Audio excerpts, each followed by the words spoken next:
Hi there, and welcome to the Traveler's Void. Welcome back. This week, as we covered last week, we were talking about the hell that was Trials.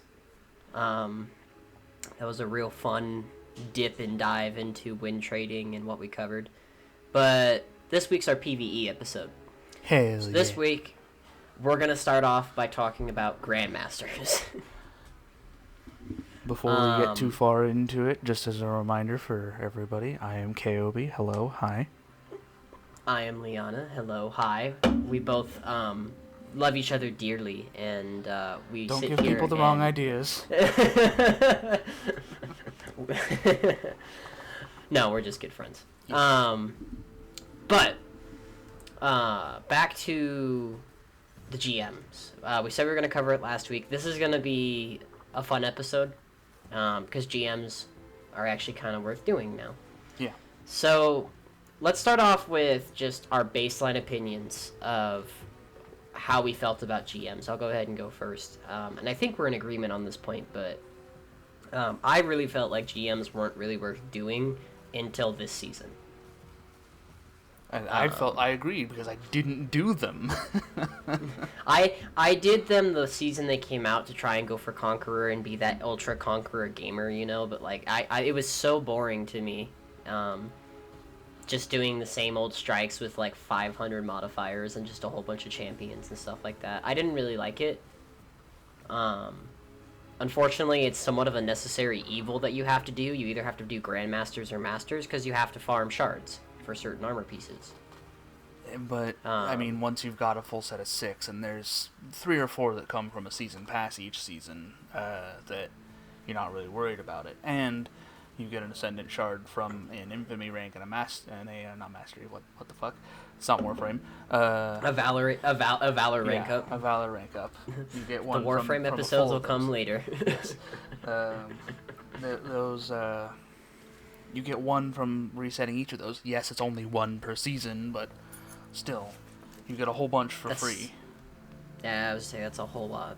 It ain't gonna help you get your exotics from the Monument to Lost Lights, that exotic archive, but it'll at least be something to keep you afloat for masterworking, because you only ever need to really masterwork one set of armor. And Ascendant Shards are only for armor. Exactly. Like, oh god, could you imagine if it had the progression level up system for weapons? Oh. So each weapon needed an Ascendant Shard and everything else too. I thought they had done that, and that's why I was like not masterworking weapons for a while. And I was like, ooh. But now this season, obviously, we have Adepts, which we'll see how these go. This week, this is the week of the 9th. Yes. So right now, Palindrome is up for grabs. Correct. So our first Adept is actually going to be... We were wrong last episode. Our first Adept is going to end up being... the Swarm. Yeah. Is it the Swarm? Yeah, the Swarm, because Shadow Price was last The Swarm. So we're going to get a heavy Adept first. With at least Adept big ones. But we don't know anything beyond that. Yeah.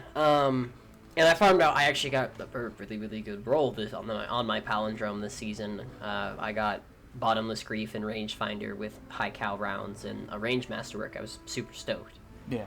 But, now you're going to need to refarm that in an Adept form.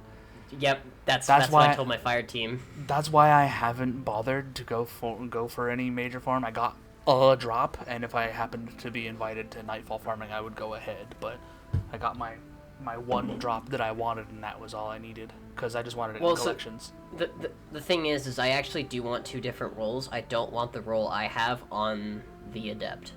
The Adept can roll with Quick Draw Rangefinder. That's the role I want. The one that's non-Adept that has Bottomless Grief Rangefinder, I want that for a different build I have in mind. Uh-huh. If I can obviously get both as Adepts, that'd be great, but we'll see how that goes, obviously. An Adept Palindrome with Adept Ick Grip plus the whole masterworking system where every stat gets +3 might actually be kind of nutty. Yeah. Before we get too deeply into the Adept situation, because that's a situation that does need to be talked about, for those who don't know what Grandmasters are or might want a refresher, it's a Nightfall the Ordeal variant that is above the normal Master rank, which right now is 1330 in recommended power. Grandmasters are going to be 1350, and they're going to have contest mode enabled, capping you at either 20 below or 25 below. I've heard both. And another difference from normal Nightfall the Ordeal is you will have revive tokens like you see in the Legend Master Lost sectors. And you've unlike the Legend Lost sectors that you end up seeing, you actually have a shared revive pool. So I don't know if I can't say that's not in Legend Lost sectors because I've never done them with people. I think the revive pool is all one fire team based. So the whole fire team gets 3 base, and then you get +1 for every champion you kill. Every champion you kill. And in Grandmasters, with the amount of champions Bungie adds, sometimes if you don't die until you get to the boss, you'll have 15, 16 revives. Yeah.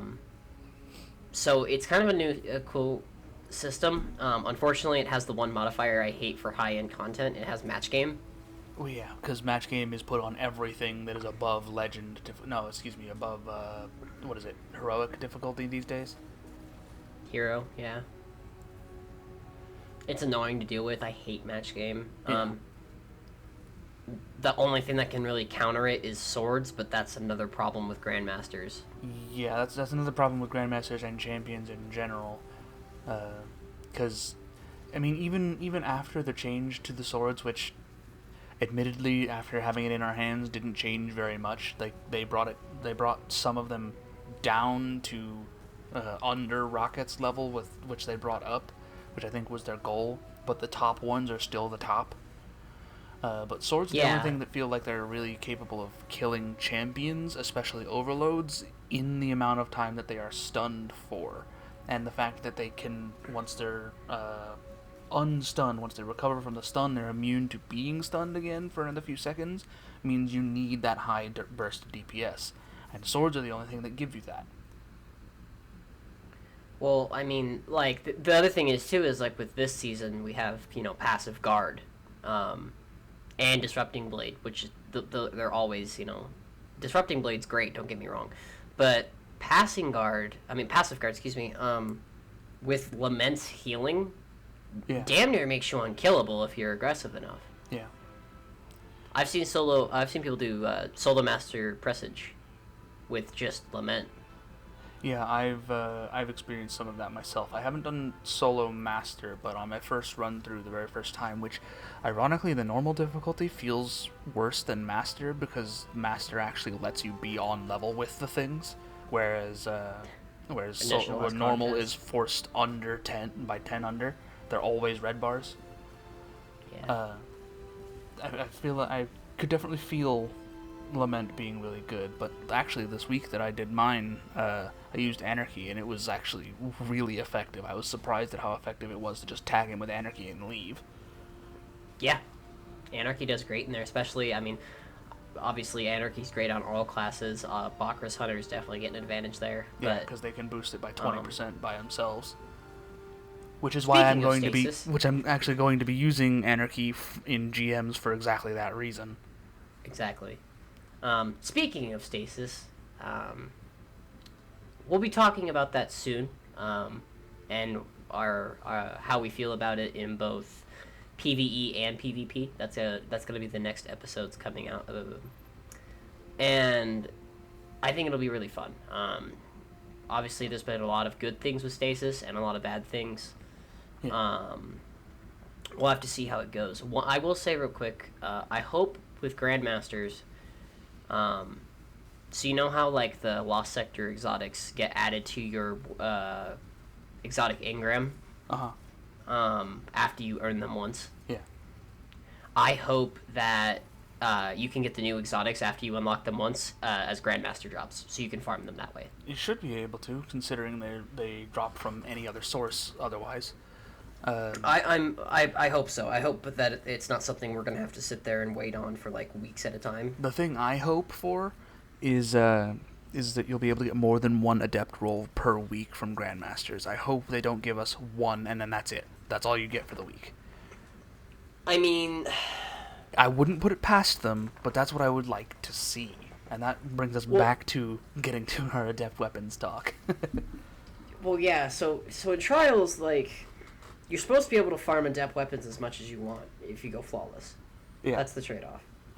And that's not how that works. It's currently broken. I think we addressed that a little bit last week, where it was where you're supposed to be getting that, but you unfortunately aren't getting that, and the workaround for that is to delete the character and run again.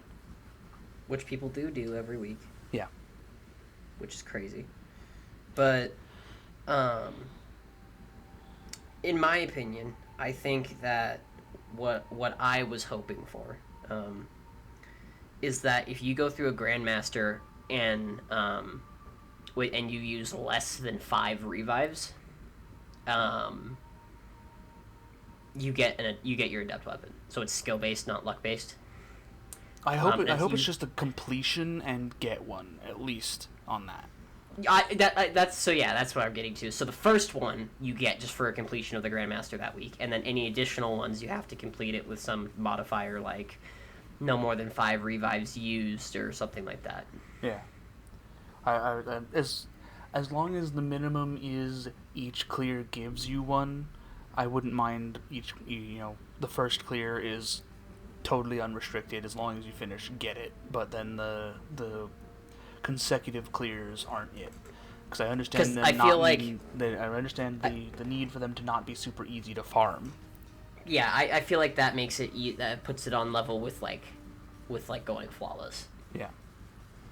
So, but we'll have to wait and see. That'll be next week, and oh boy, it'll be hell.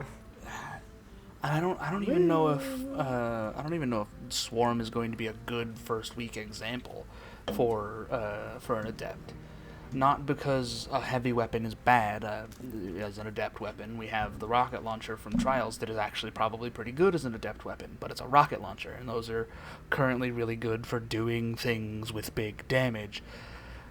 LMGs aren't very good at big damage, and they never really have been. Thunderlord is like the main example that is good at damage, but I wouldn't really put any other LMG in that kind of category. With the Swarm, I know that Bottomless Grief is something you can get, which is kind of meh, but I also know that it has One for All on it.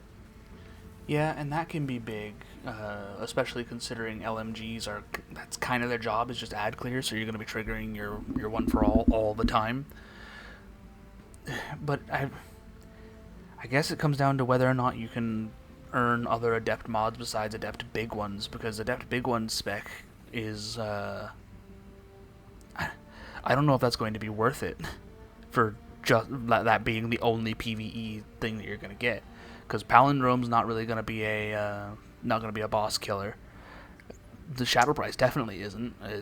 For one, it's a not a good auto rifle archetype, and it doesn't roll with anything worth putting, because I don't even think it can roll Vorpal on it.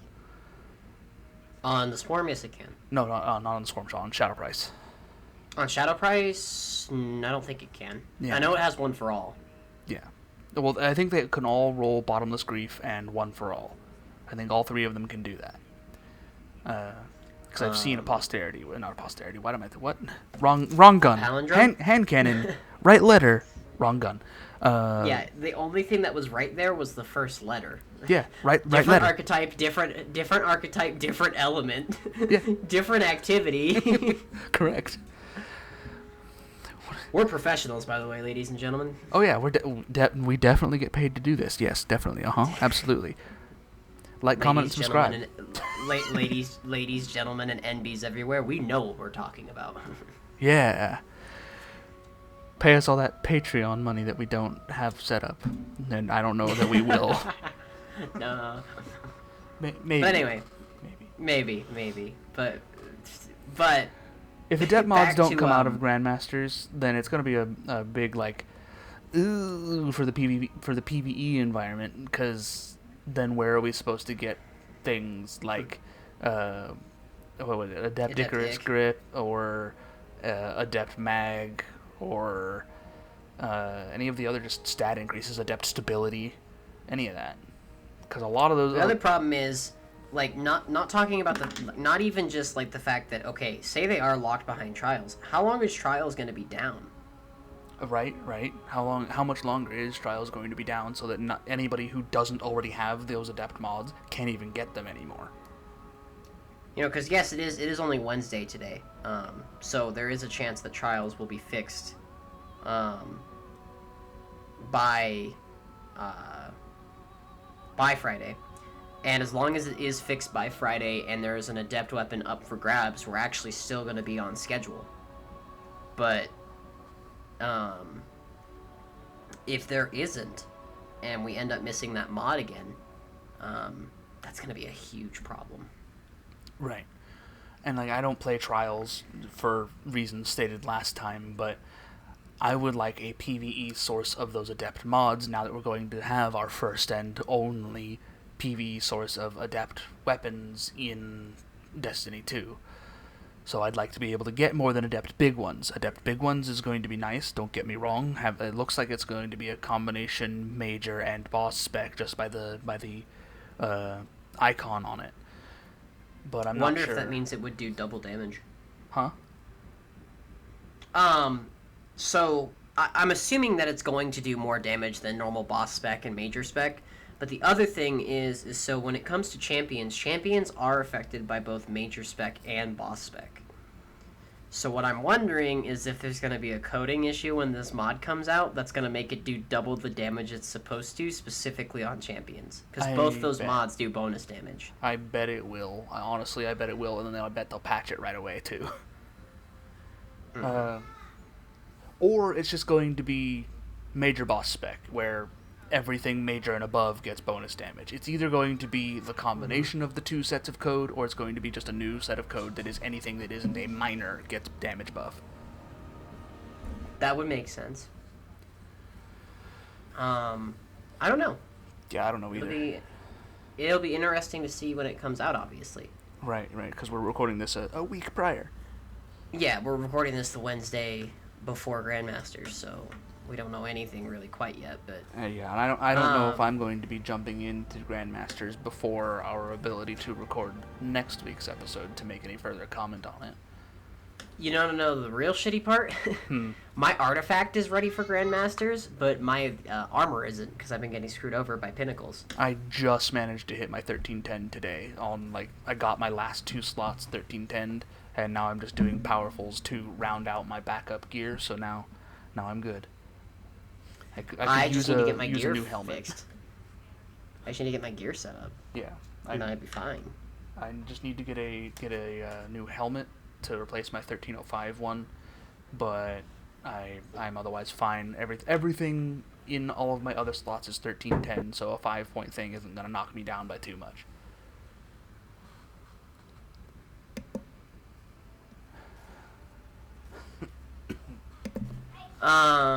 Well, so I don't know.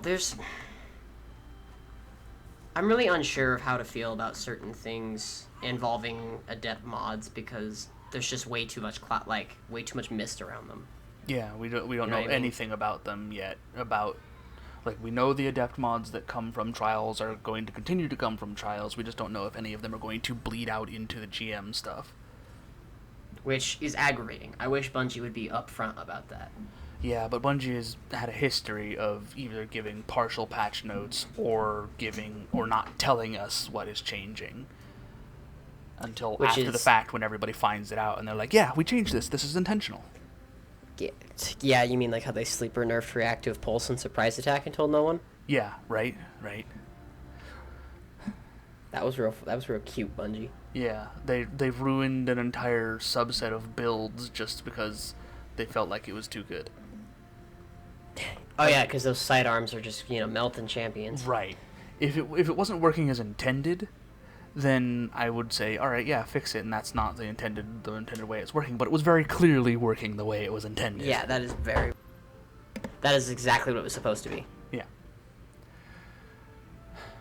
Well, I think we've think we've reached the end of our major discussion for Grandmasters. There's not a whole lot more to be said, so I think we're going to get into the meat of our discussion today. The primary major thing for which we're going to spend probably the next hour and a half or two talking about that. Yep. Jesus Christ! It took us like 6 hours. It didn't actually take 6 hours, but it took forever to put this together. It took us a while to get this list together, so we hope people appreciate it. Yeah. So this is your chance to tune out if you only were interested in our Grandmaster opinions. Please don't tune out. Otherwise, here's your marker for we're getting ready to talk about the exotics, a thing probably everyone wanted to hear. As a note for this, we're not going in any particular order, just how they appear in the collections list, across the list, and then down. And any catalyst changes that we propose are in addition to the current catalyst if it exists. So, for example, our first one on the list is Sweet Business. And our proposed addition to the catalyst is to add a rampage effect to it. So, progressively, as you get more kills, you get higher damage output. Normal rampage. It's the one thing that we feel that Sweet Business would need to make it actually like the mini LMG it's trying to be. Right. It was the LMG of Destiny 2 before we actually got proper LMGs. And that's just an example for our very first one, and that should give you an idea of what we're trying to do with all of these. We're trying to make the gun perform its role better, or establish its role better if it was unclear, and then make the gun more fun to use. We're not trying to make the gun... We want exotics to be special. Yeah. We're not trying to make the gun high-end, meta-changing. We want it to fit a role, and we want it to be more fun to use. If it already does its role really well, we just added something to make it more fun. You will see there are some exotics in this list that we feel that we cannot change anything about them. We feel that the catalyst is either too potent, or the weapon itself is too powerful, or something along those lines.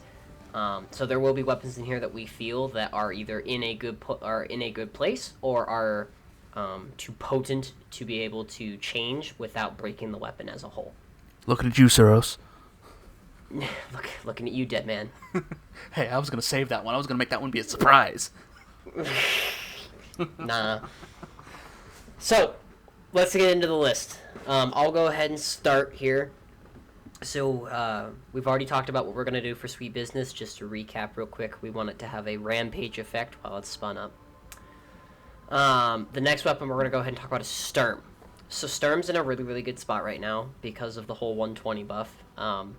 So our addition to the catalyst, besides giving it the additional range and the additional stability, is that you get 2 bonus / overcharge rounds with a kill with Drang instead of 1.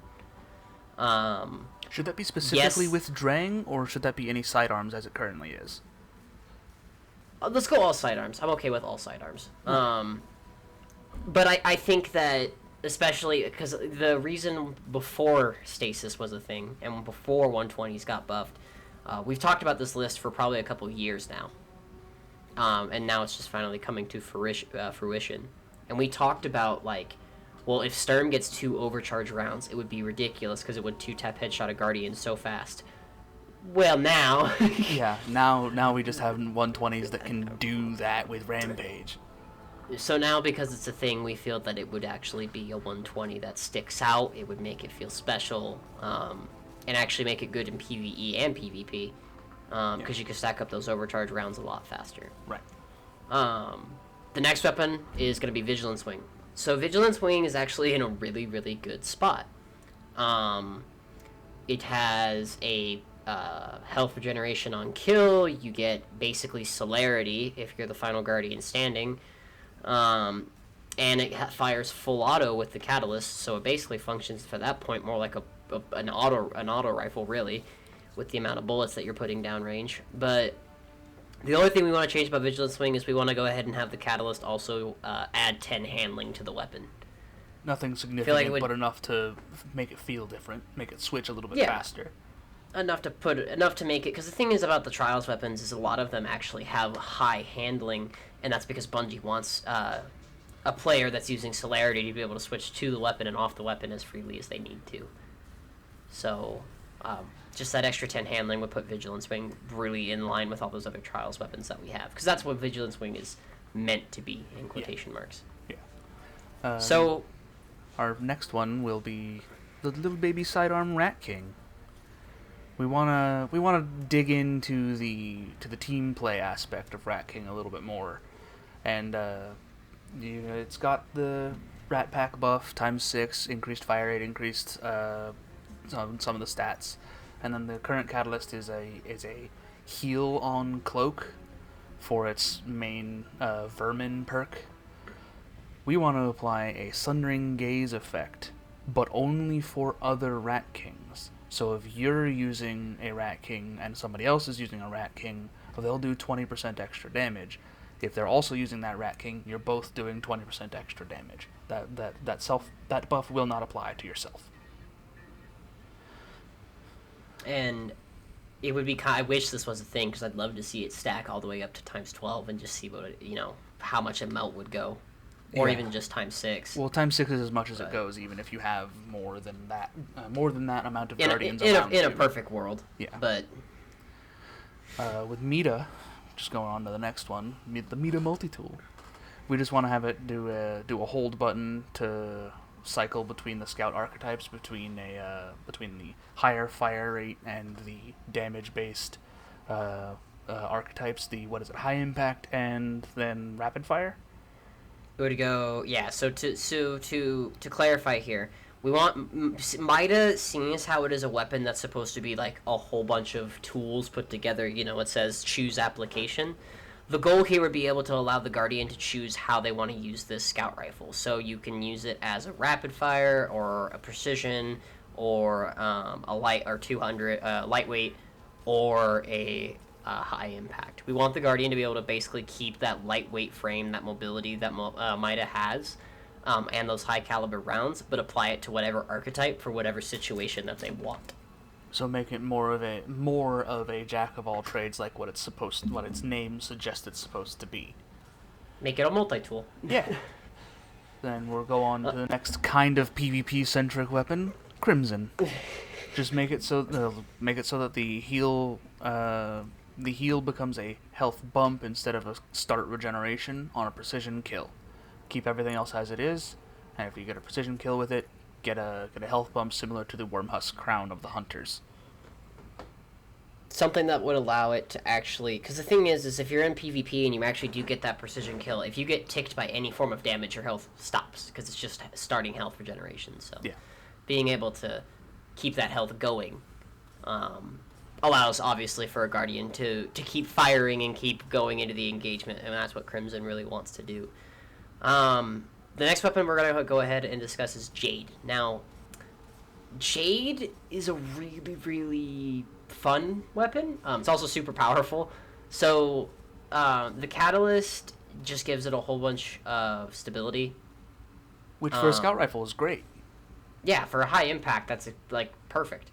So what we're going to do is, one of Jade's perks is that if you stack body shots and then hit a headshot, the amount of bullets that were body shots is returned to the magazine. We decided we were going to play off that, and we were going to make it to where you got +3 handling for every bullet returned for that next magazine. So say I shoot all... I have 10 bullets in my Jade, I shoot all 9 into the body, and then I headshot someone, I'm now going to have +27 handling for that magazine. And then say I body shot 5 times and hit a headshot, I'm now going to have +15 handling for that magazine, and just give you more and more handling while you're on the weapon. And then that handling also would not decay if swapped off of. So as long as you're still on that magazine, you retain that handling. Keep it like a Hawkmoon paracausal shot that doesn't go away until fully reloaded. So yeah, each time you hit max in the clip, your buff changes, or your buff updates. Or if you trigger the reload and it doesn't fill you, reset your thing to the last thing. So if you're at 8 rounds to start with and you have a buff from your last return, you shoot 3 and you only get 2 of that back. You now have You have now have 7, and you have that 3 bullets returned buff, so only 9 handling for until you trigger it again, or until you fully reload. Yeah, and then if you fully reload, obviously it just wipes the buff. Yeah. Moving on to Huckleberry. Good old Cuckleberry. So, good old Huckleberry. This gun's pretty good. Don't get me wrong. It's good at ad control. But the problem is you have to get it ramped up, and then it dies out. So the only thing that we want to add to Huckleberry on top of what it does is give it rampage spec. That's all it really needs. Yeah, that's all it needs is that ability to keep that rampage and that effect rolling just a little bit longer. And to note, Huckleberry's rampage is still the year 1 rampage where it does 60% extra damage at times 3 instead of the 35 that it is now for everything else that has rampage.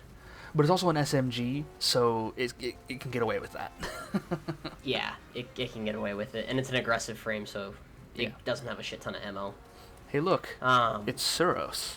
It's Suros. The Suros regime. So we can't really change Suros. The problem with Suros' Catalyst, a lot of people, they get the Suros Catalyst, and so if you're not super in tune with hidden stats on guns in Destiny, for those of you that are unaware, hidden stats, there are 4 stats on every weapon in Destiny that are considered hidden.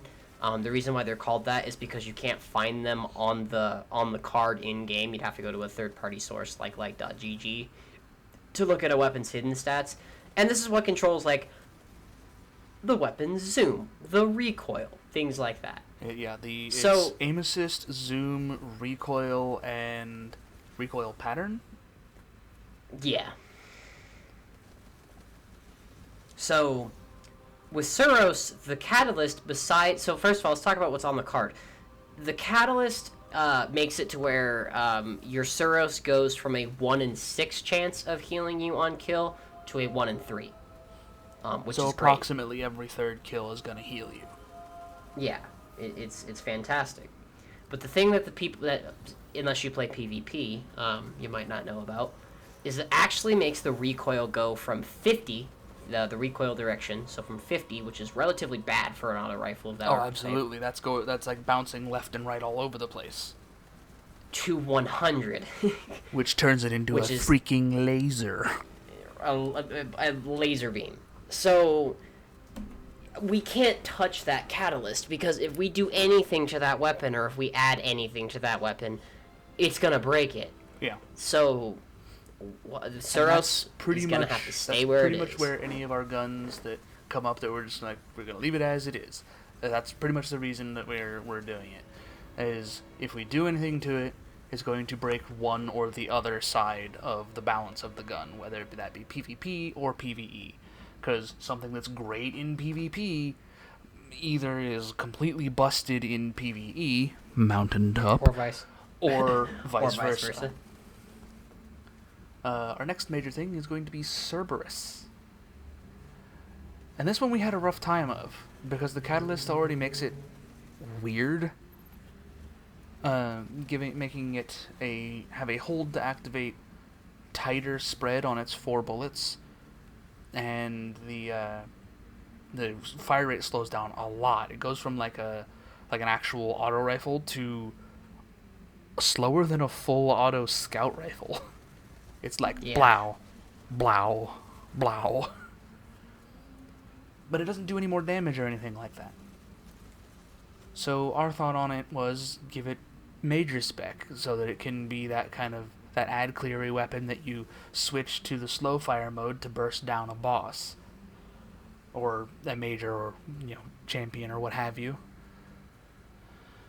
I don't really think there's much else that we could do to it without risking busting it wide open in PvP, and this is exactly the situation we were just talking about with Suros, where if we do too much on the PvE side of things, where this gun wants to be, we risk blowing it wide open in PvP. This is also why it's so hard to tune the sandbox with a lot of guns in both sides, because the hand cannon buff of 120s, for example, Some would say it is a PvP buff, but I argue it is a PvE buff. That was what Bungie was trying to do, was to make longer range hand cannons. But they also thought about the idea of, okay, let's make these hand cannons compete. That's the problem. Yeah. It's so hard to get weapons perfectly tuned for both sandboxes that you end up breaking stuff. Yeah.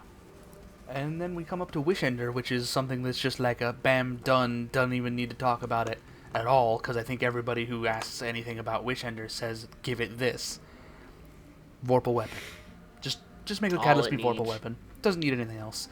Yes, it would be nice to see it come back to that time where it was really busted and the size of a target it would hit multiple times based on the amount of time it was in the target, so some of your larger creatures like ogres and shit would get hit like 7 times by it. It just, no, that was broken. That was not intentional function. We all recognize that is hopefully a bad thing, so just give it Vorpal and we'll all be good. Yeah. The next one we're going to go ahead and cover is Malfeasance. Now, Malfeasance is kind of weird. So, initially, for context, when we started talking about this gun, Malfeasance did not have 15 rounds in it. It did not have 20 rounds in it. It had 15. Now it has 20. So, what we want the Catalyst to do is we want it to give it 25 ammo, which some people are going to go, holy shit, you want me to shoot through 25 bullets? And my answer is, well, you have a posterity that has reconstruction that can hit 38 that you shoot through no problem. Yeah. So, but on top of that, we want it to have the explosion be bigger in range. So essentially a dragonfly spec, if you will, just with the taken explosion. And we want it to have chain reaction. So you're going to chain that taken damage across multiple targets. And that's only if you trigger the 5 times explosion, not on the individual bolts exploding.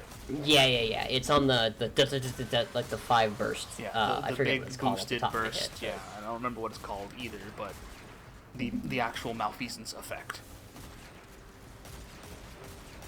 Next one's going to be Ace of Spades, and Ace of Spades is another weapon that we just can't touch.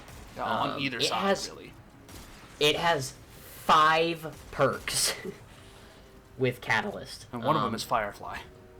Yeah, and it has basically Firefly spec on top of a whole bunch of other shit. So the one thing that we agreed on, I think, is that Ace of Spades, since it has come back into Destiny 2, has probably been one of the most consistent hand cannons of all time. It has just been consistently good on the PvE and PvP side. It's not high-end, but it's also not low-end. It's a solid, steady workhorse of a gun. So, it's too nice. We can't do anything about it, so. Chaperone. Oh boy. So, Slug Shotgun. This one, Slug Shotgun, here we go. Our first special. Oh yeah. This one's pretty simple. We just want the Catalyst to give it the other perk it had in Destiny 1, which is if you after you activate Roadborne, if you get 3 kills in the 10 seconds that Roadborne is active, you get 2 bullets reloaded into the weapon. For Destiny 2, it would be from reserves. So it allows you to keep chaining Chaperone shots and chaining Roadborne and to keep that going longer. So give it the Roadborne triple tap. Yep, the Roadborne triple tap. And then real quick, I'll cover this one. Izanagi's we're not going to touch. I mean, there's not much to do about it. Even without having a full clip to turn into a honed edge shot, that's still going to one-shot body a Guardian. You just have to spend your 2 rounds, which is all it would take anyway to body shot a Guardian to death. So, I mean, you're either getting 1 shot or you're getting 1 shot if you're looking at it anyway. Not really anything to be done about it. Nope. Arbalist. This one's a real simple one. Play harder into the barrier. Give it anti-barrier. That'll work with the disruption break that it already has, or it's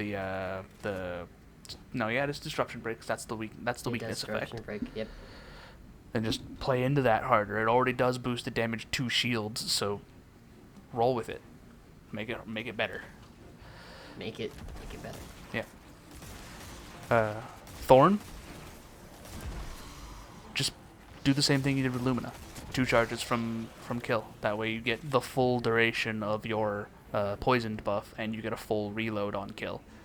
Because, I mean, Lumina does exactly that with its catalyst, so why not Thorn? Exactly. And I don't feel like that would break it too much, because the poison is never going to be the thing that kills you. The poison is going to be the thing that keeps you low to be killed. So the person can kill you, yep. Yeah. Outbreak. Outbreak perfected. The Galran killer. The Garon killer. The Insurrection Prime killer. What's up, guys? Rick Cactus here with a shit raid strategy. A shit rage strategy that takes 10 minutes to get through, hot takes everywhere, and is bad. It ruins week 1 of Crown of Sorrow for people like KOB and Liana.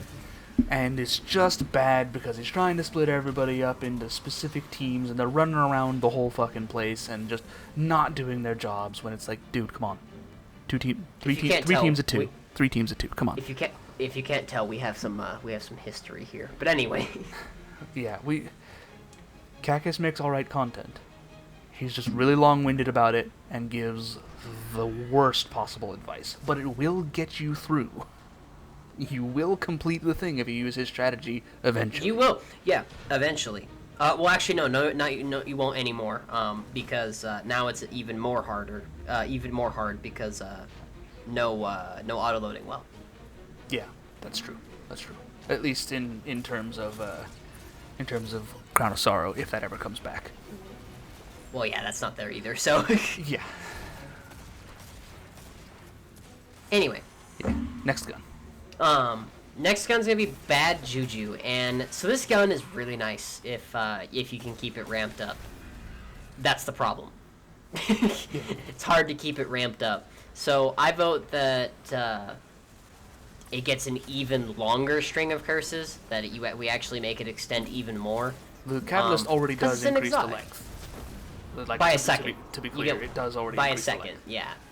We want it to increase it by about 3. Yeah. So, Lumina. So Lumina is actually a really nice gun, being able to apply a Weapons of Light buff basically to you and your teammates. It heals teammates. It's this like really nice like team-based buff weapon. We want the catalyst to keep what it does, where it gives you 2 noble rounds, but we want to play into that team aspect more. And we feel that Lumina, if you shoot 3 noble rounds into a Guardian's Ghost when they are down, it will res them. Giving you, so an you can res a opportunity Guardian to have a from distance range. res, yes.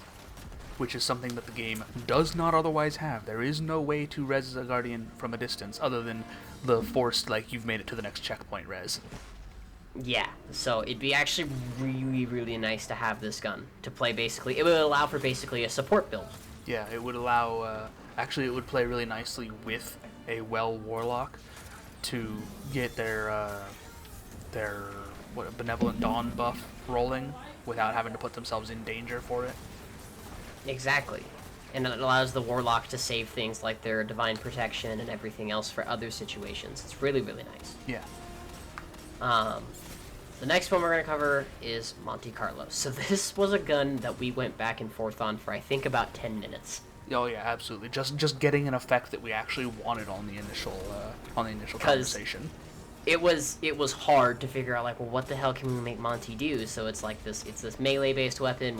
So what we decided is that if you have Markov chain at X5, so whether you get a melee kill and you push it to X5, or you kill 5 things and ramp it up to X5, you can then melee while you have that X5, and it will hit for a 1-2 punch.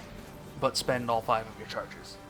Yeah, it'll spend all 5 of your charges. So basically what it does is it gives you an option to either keep your ramp up going or to spend them for a big damage thing. Now the other thing that is nice about this, if you kill whatever you 1-2 punch with a melee, you get your Markov back. So it's the very punchy Titan kind of play style where you're just punching things over and over and over again. And that was actually one of the initial suggestions by Liana. It was the to give it a bayonet charge type thing. And I initially shot that down, and we both agreed that that was probably not a good idea, because that's a hard commit to something that needs charge up and might not kill your target. And that was the problem with Titan shoulder charges before they made them strong enough to kill most things. Because if you commit to that, you're not shooting, you're just committing to doing a stab motion, essentially. And this gives Guardians... This gives the player basically a chance to not just like sit there and spam bullets away with their Monty when they're ramped up. It allows you to use it in something that would allow it to be powerful. Plus, it would be very, very unique, because I think, if I recall, it'd be the only weapon with primary ammo with a 1-2 punch. So. Yes, I believe so. I think 1-2 punch is usually reserved for the shotguns. closer range shotguns, and I think a fusion rifle has had it. I think Hollow Words could roll with it. But I don't know. I don't remember. And it would definitely give every class a benefit for playing punchy instead of just the combination blow Arc Strider, Hunter, and every Titan. Yeah. So Warlocks would Benefits get a little bit every class. more punchy and have a little bit more of that punch cycling that Exactly. Titans and Hunter get. And then more Hunter subclasses will get benefit from it. But Titans are already Titans. They already punch. You could stack it with Grim Harvest on a Stasis Hunter and... Woof. Yeah. Alright. Monte Carlo went on for longer than I thought it would. Next up is Bastion. Do the same thing we did it to Arbalest. Give it anti-barrier. It already has a very similar effect to that. It already pierces partially shields. It's a very tiny pierce, but still, that is an anti-barrier type effect that I would like to see. And just give it either a weapon switch to a tighter spread, slower charge, or just give it a tighter spread overall. But I'm not sure if we decided that has like a triggering effect, like making the spread of the actual It was projectile. that each progressive shot has a tighter spread. So the first shot has default fusion rifle spread, and then the succeeding ones will get tighter and tighter. So if the first round in your 3-round burst hits, the next one is a tighter cone, and the next one's a tighter cone. And then the next one's a tighter cone. Yeah. Okay. And that's pretty good this, anti-barrier. Yeah, and just to deal with this real quick before anyone tries to say anything, I can hear it now. Why would you ever use Bastion if Arbalest is anti-barrier? Because that's a long-range option. Simple. Arbalest is one shot with a charge time and disruption break, so it is good for stacking damage with you and with anti-barrier capabilities to make that barrier champion go down. But Arbalest doesn't shoot 3 slugs 3 times over and over like that. I would argue this is probably going to be the highest anti-barrier damage that you can have consistently. Yeah, it will definitely and the trade-off is you got to get close. Which we already do with things like Lament anyway. Yeah. And this stays relatively balanced on the PvP side of things, because the first burst is already going to you're just dead. and the first burst of Bastion destroys a Titan barricade anyway. Let me rephrase that. A shot of Bastion will deal with it anyway. Yeah. So the tighter spread in a PvP environment won't make the gun any more annoying to deal with than it already is. If you're already caught out by the first burst of the 3-round burst, you're already dead.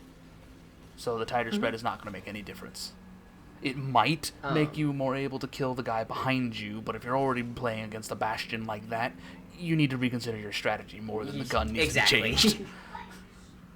Real quick before we continue, I did realize we did actually skip over one on accident. We skipped over last word. Did we? Uh-oh. We did.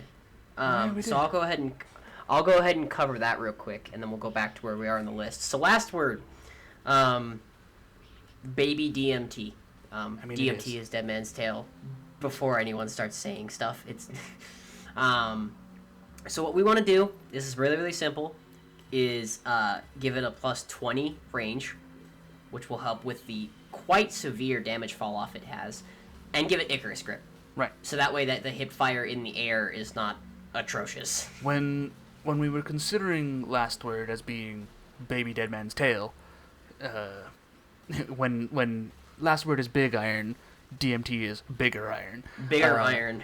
We didn't want to just make it have the same effect as Dead Man's Tail. We didn't want to make it so that the hipfire bloom was 0 like Dead Man's Tail, because then those two guns are the same gun, one just has a higher range. We still wanted to keep the identity of the Last Word, versus just taking a catalyst effect from something else and applying it to it. So that we feel that this will make it, like, function like a hand cannon, which is a weapon that is known in PvP for having really, really good in-air accuracy. And then give it just that little bit extra range so that it can just actually a little play bit that. to help it out. Yep. And then that brings us back down to Witherhoard. Yep. We're not sure 100% because we haven't done rigorous testing on this, but our catalyst idea, keep the autoloading. That's great. If it doesn't already, if Witherhoard does not already allow multiple Guardians damage over time to apply, I've heard that it doesn't. We haven't gone in and tested ourselves to find out for sure. But if the damage does not apply, let it. That's our catalyst effect. Let multiple Guardians affect a single target with Witherhoard damage over time. If that is already occurring, then we want to give it a 2-shot magazine instead of the 1-shot. That way you can apply optimal DPS with Witherhoard. Put one on the ground, hit one on a target. It allows for the gun to be used in a much better instance. It allows it to be used the way it wants to be used. Right. It's an example of where we're giving the gun an effect to improve the role it already does really well without giving it totally busted. Because, I mean, that's what you're already going to do. You're going to shoot one and then reload and shoot another, or shoot one, swap gun, shoot with another thing, switch back, shoot again. So you're already going to be using those two. So save a couple button presses and fire both at once. Yep. And Traveler's Chosen. This one was one that we boy. were a little on because that... It took us a while to come up with first of all, one we'd agree on, and two, one that wouldn't break it. Right, because the ability to have those charges built up and then spend them for ability energy is great. In PvE, you can very regularly get the times 10. It goes up to 10, right? Mm-hmm. You can very regularly get that up to times 10 and get full ability energy back off of just 10 trash mob kills. In PvP, it's actually pretty good, even just on the one kill, because every second of ability cooldown that you can knock off is an advantage. Is better. So our catalyst idea is just to give it a 25 round mag. Increase the magazine size to 25, so it can take advantage of those buffs for longer without needing to reload or let you build them up better, so that you can take on just slightly tougher enemies and still get that stack out of it without completely killing your ammo economy. And then increase the fire rate a little bit. So, for context on this, the reason why we want Traveler's Chosen to get 10 more bullets is we want the Guardian to actually consider, is it worth consuming my stacks, or do I want to keep this weapon buffed? Because that's what it seems like it's trying to do, is make you question, should I consume my Gathering Light, or should I keep it in the gun to make it better? Yeah. And with a 25 mag, and by making the fire rate go up by just a little bit, I'd say probably around 50 RPM, it would make the Guardian actually be like, this gun's really, really good with Gathering Light stacked all the way up. Do I want my abilities back that bad? And that gives you, if you can just pop a bunch of thralls, pop 10 thralls real quick, which there are some places where that happens, you still have 15 rounds to use that buff with, which is the whole previous mag. Yep. So it really does become a, do I want to spend this now, or do I want to use these 15 buffed rounds? And then go from there. Yeah. The next weapon we're going to talk about is No Time to Explain. we can't do a damn thing to this gun. No, we really can't. When we got to It's- this, and this was our probably other than Dead Man's Tale, this was probably one of our most recent. Like, could we even do anything to this catalyst? Is it because this is when Bungie really started to make good catalysts. We had a couple before this, but this one was like one of the prime examples of a pretty damn good catalyst. Because the little bullet sprite that you get with catalyst fires almost as fast as you can shoot the gun, it's 100% damage buff and is very easy to trigger and keep running. Not to mention, it just synergizes with stasis so well. Yeah, and it even synergizes with some light classes because you can run that and something that gives you an Arc Soul. So Exactly. a Warlock with their Arc Soul well, or a Getaway Artist, they can be running their own solo fire team, as the joke goes. They can peek you once and you could die if they hit all headshots. Yeah, On their burst. It's kind of crazy. absolutely. So, the next one we're going to look at is Hawkman. So, this is a really interesting one. Let's start off with this. We both agree that Paracausal with the Catalyst should stack to ×8. Just because we get a 9-round clip and a 9-round mag, and that's not really like the 1 point of difference. I don't think it's going to make that much of a difference, even if the ×8 Paracausal round doesn't do more damage. Like the damage caps at 7. Give it those extra little bit of stats from a ×8. Give it the range and everything else. I'm okay with it not having the damage, but the discussion about this that we are going to have to sit here and talk about is what else? Because the Catalyst, the thing is about the Catalyst is it does make it to where you get more range and everything else with your Paracausal shot. But here's the problem. You want to blow through that Paracausal shot as fast as possible. Yeah. The way that the Catalyst is set up now, like, sure, you do get the bonus range and everything else, but you want to blow through your Paracausal. So, we've sat here for a while thinking about what would make a better thing for that Paracausal. And I don't know. Yeah. I think this is a really, really hard question to answer. Right, especially because we're not even considering possible perk options here. We're not considering a Paracausal shot that has a Killing Wind buff also applied to it for additional stats there. We're not considering a Paracausal shot that has Opening Shot on it, which would be very hard to trigger but doable. We're not considering moving target, rangefinder, all those options. All those options we're not even considering. So it's hard to just say, oh, we'll just make it so, do this. So my one thing I've come up with is I vote that the Paracausal shot, so let's say that you have 9 bullets in the magazine like we do now, and you have Paracausal X8, and then you shoot it. I vote that instead of that buff being given to the player during the magazine, it goes to the next magazine. So you actually receive the benefit as you're stacking up your next Paracausal shot. Here's the problem with that. Yeah. It's basically what the Catalyst does now. It's just a little bit different. Yeah. Like, there is no... And I can't... So it's not... We can't give it, like, for example, we can't just be like, throw warp a weapon on there. No. No, because that would then push it into the range of actually being a replacement for special weapons regularly. Which is scary. Which it tries to do right now, but I don't feel like it's a very good... Personally, I don't feel like it's a good replacement for a special weapon. Because if you're trying to use it for boss damage, you're sitting on that second to last round just waiting for a time to use it, and then that's a dead weapon until you're willing to use that last Paracausal shot. You're basically out of ammo at that point. If anyone has any ideas, please put them in the comments below. Here's an idea. We honestly... To kick around, just as like you said something that sparked this idea. Have the Paracausal shot give a timed buff for all the stats that it does, based on the number that you have. While you have Paracausal, you get the stats. But once you spend that last shot, trigger a timed buff that gives you those stats. Very short. 3-4 seconds, just long enough for you to get into the next clip and start building up again.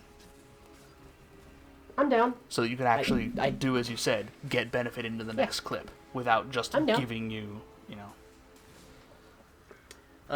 If anyone that is listening or watching this, if you feel like you have an idea for a better Hawkmoon catalyst that's better than what we've talked about, leave it in the comments. Also, welcome to the hour mark. Yeah, welcome to the 1 hour mark. Put it in the comments. I'd love to see some more ideas about how we could improve Destiny. Absolutely. And finally, the last kinetic. The final and newest one. Dead Man's Tale. And as we said at the beginning of this, we're not going to touch it. No. It's too new. The catalyst is amazing, obviously. I think we don't have to say that, but it's too brand new, and it's a good gun already. We can't give it anything new without letting it be balanced first. Once it's balanced, then we'll look at it. As far as like the catalyst as it is goes, I feel like it's like the example for what a good catalyst is.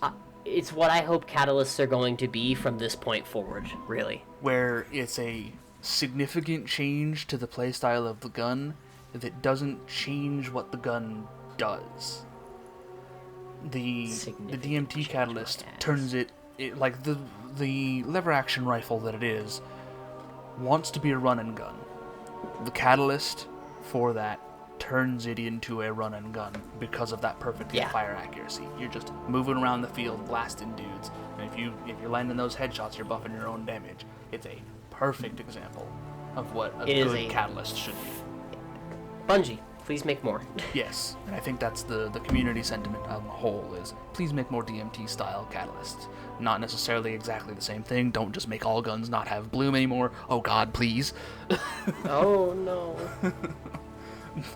Do not give me something like a Monte Carlo with no bloom or a fucking Sweet Business no bloom. Oh god. No, hard light, no bloom. Oh, it was already really bad like a season ago. Oh, it was the laser fight. Everybody was playing laser tag. No. And as was said, that was our final kinetic weapon. If you're not interested in the kinetic weapons, we didn't put a timestamp for you to skip to here, so good luck finding it. If you were only here for the energy weapons, bastard, you found it. Good job. Woo. We're gonna start with probably the oldest example in the entire game, and probably the most steady workhorse in a lot of situations early in Destiny 2's lifespan. Coldheart. Oh boy, Coldheart. Oh, honestly, it just needs the major thing that it needs is a larger stability bump, because even with the 18 that it already gets, it still wiggles a lot for something that wants to stay concentrated on the precision hit. So go from the 18, give it a 9 bump, and go to 27, and we feel like that's probably going to be good enough. And additionally, increase the time at which decrease the time that it takes to get to that full damage ramp. It doesn't need to be instant. We don't want it to be like bzz, and you're already at full fire. We want it to we want it to not take 4 seconds though. I agree. The next gun, oh boy, Fighting Lion. It's starting to dawn on me, like how long this is gonna take. Yeah, we're gonna be here a little bit. Oh, right, yeah. Sorry, keep going. It took us 45 minutes to get through the kinetic weapons, and we just started the energy. Oh, yeah. Let me grab a drink real fast, but keep talking. Fighting Lion. I mean, there's not much that we can do for it, honestly. It's good as it is. The Chimera perk is great. The fact that it's the only kinetic ammo breech-loading grenade launcher is a huge play factor for it. And that it generates its own ammo on kill is, like, oh my god. This gun is so much uptime. So much uptime. And it's actually, I just realized, since it's an energy weapon, if we get another kinetic breech-loading grenade launcher, you can actually technically run double specials with Fighting Lion and not actually be running double specials. Because it still does normal special damage. Yeah. Fighting Lion is great as it is. It's a bit niche, but it's fun and it's good. It's a lot of fun. Yeah.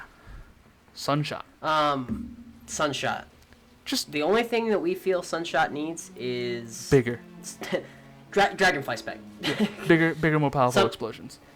Sunblast spec. This is the not just to the initial like headshot dude explodes. This is to all explosions generated by Sunshot. Because Sunshot is unique in that it's got a better chain reaction before chain reaction existed.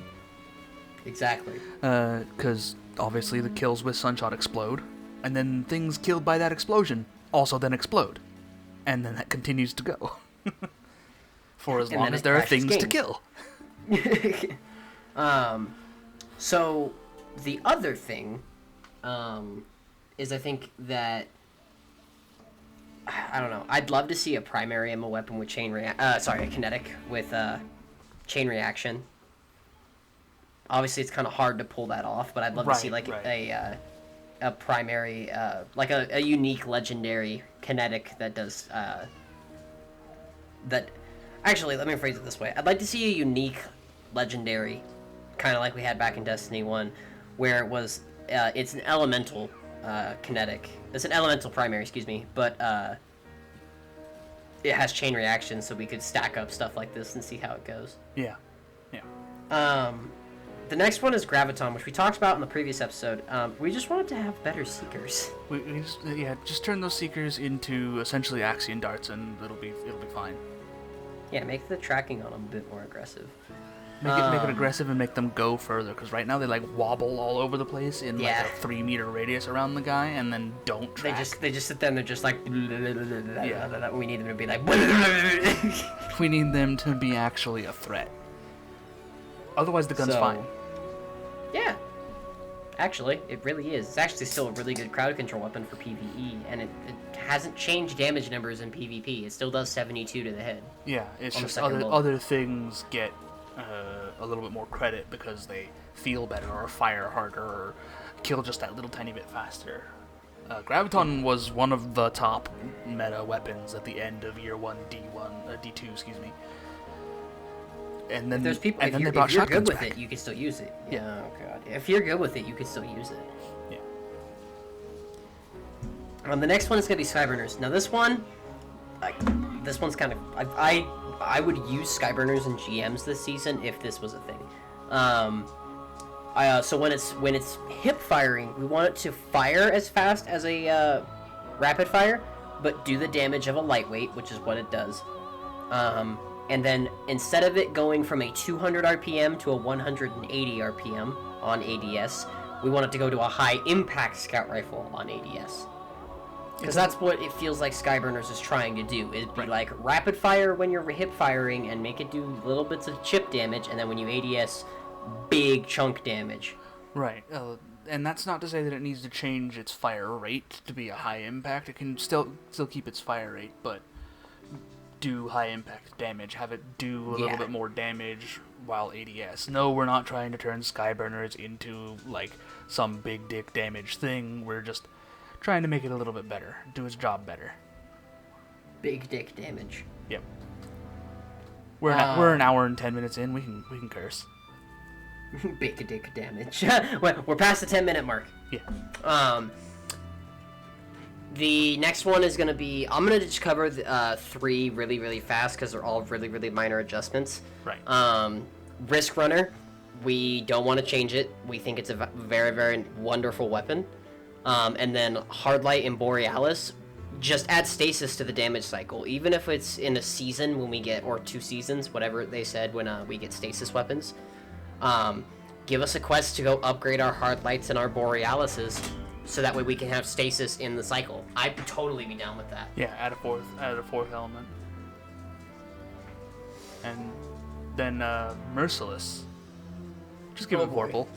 Just give it Vorpal. It's another one of those things where it wants to be a boss killing weapon and just isn't. So it just needs that little bit of extra damage. It's a fusion rifle. Vorpal isn't going to make it, nasty in PvP. It's still going to, like, if you walk around the corner to a Merciless who's already pre-charging on you, you're dead. But Vorpal is going to give it a little bit of super shutdown capability and a little bit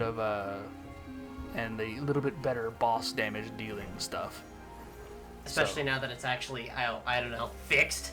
Right, since it now actually has its fire rate ramp up. Oh no, I knocked over the Ghirardellis. Not sponsored.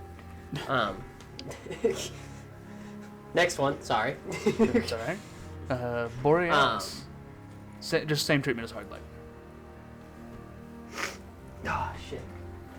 After that, Prometheus. So this one's kind of interesting. So, first of all, Prometheus doesn't stick out like the other 3 trace rifles.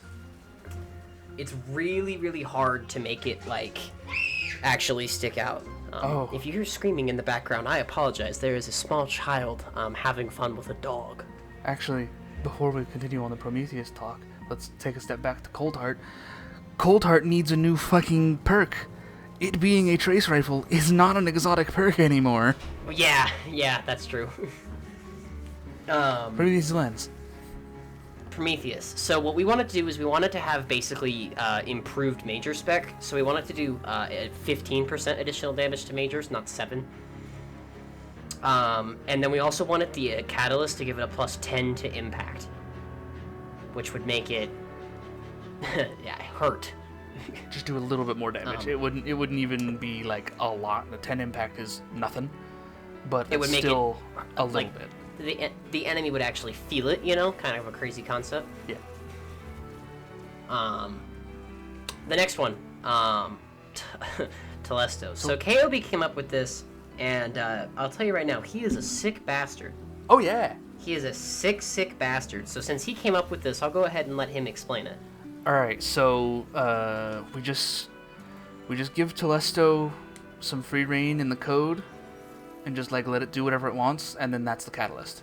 No, come on. So we come on. The actual thing that we came up with that I suggested and Liana didn't say no to was we stick a teammate with a full burst. Just the whole burst has to hit him, all or nothing. If it does so, they'll still act as though they'll still explode on proximity to an enemy, but the bolts are invisible. And their lifetime is for as long as the target dies, until the target dies. Excuse me. The reason for them to be invisible is because if you've ever been stuck by a Telesto, like as an ally, that shit's just in your face. You light up more than the Vegas Strip. And that shit's just in your face. You can't see anything anymore. And just to clarify, we do want Telesto to still have like deeper pockets and everything. Yeah. This is not going to replace it. This is just an addition because. Oh god, would it be fun? Yeah, this is just a fun thing. Telesto is already hilarious, and it's its own meme because Telesto breaks everything. It has a history of let it free in the code. Go fuck yourself. It has a history of breaking everything since it was introduced.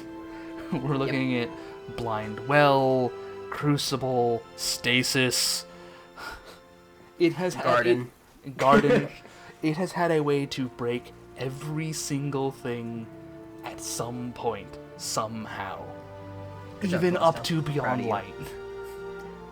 Hot take, Telesto's actually Bungie's only beta testing. Oh, shit. Polaris anyway, Lance. back to this shit. I'm just gonna do both of these at the same time. We think that both Polaris Lance and Trinity Ghoul are good. Yeah. Maybe, I will say this, maybe a little bit of a tweak to Polaris to where the perfect fifth explosion does maybe a tidbit more damage. But other than that, it's a good gun. It's pretty good. Yeah, and Trinity is Trinity. When that catalyst came out, everyone was like, holy shit. So, I'm not going to touch Trinity. Wave Splitter. So this is fun. Let me start with the one thing that would make this catalyst unique from every other exotic catalyst in the game. So, we want Wave Splitter to no longer have damage fall off. And we want it to have a plus 10 to range, which I can hear the people in the comments section now going, these people are fucking idiots. We also wanted to have deeper pockets. And then the real kicker. The thing that is going to be like, oh no. Everybody who's going, oh no, what are they doing to this gun? Oh god.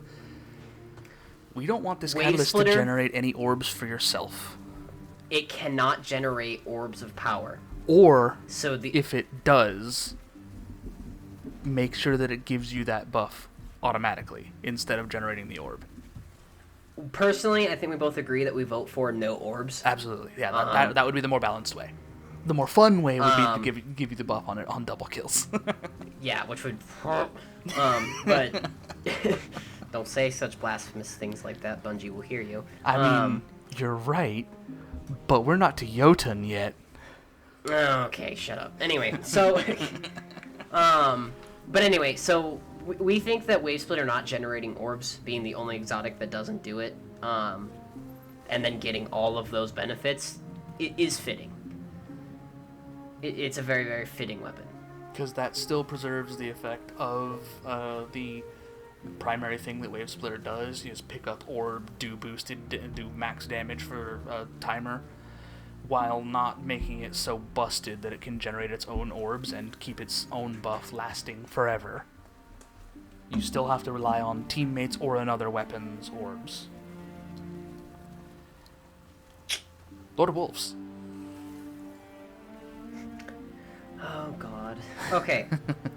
So, while we think that the catalyst that it has now is good, don't get me wrong, we want to add one thing to it. We want it to have the perk it had in Destiny 1, which is a kill will give plus 30 or 3 ranks of recovery. And in Destiny 1, it was 30 seconds, but I vote it's 10 seconds. Just so we don't make a amazingly broken weapon. Right.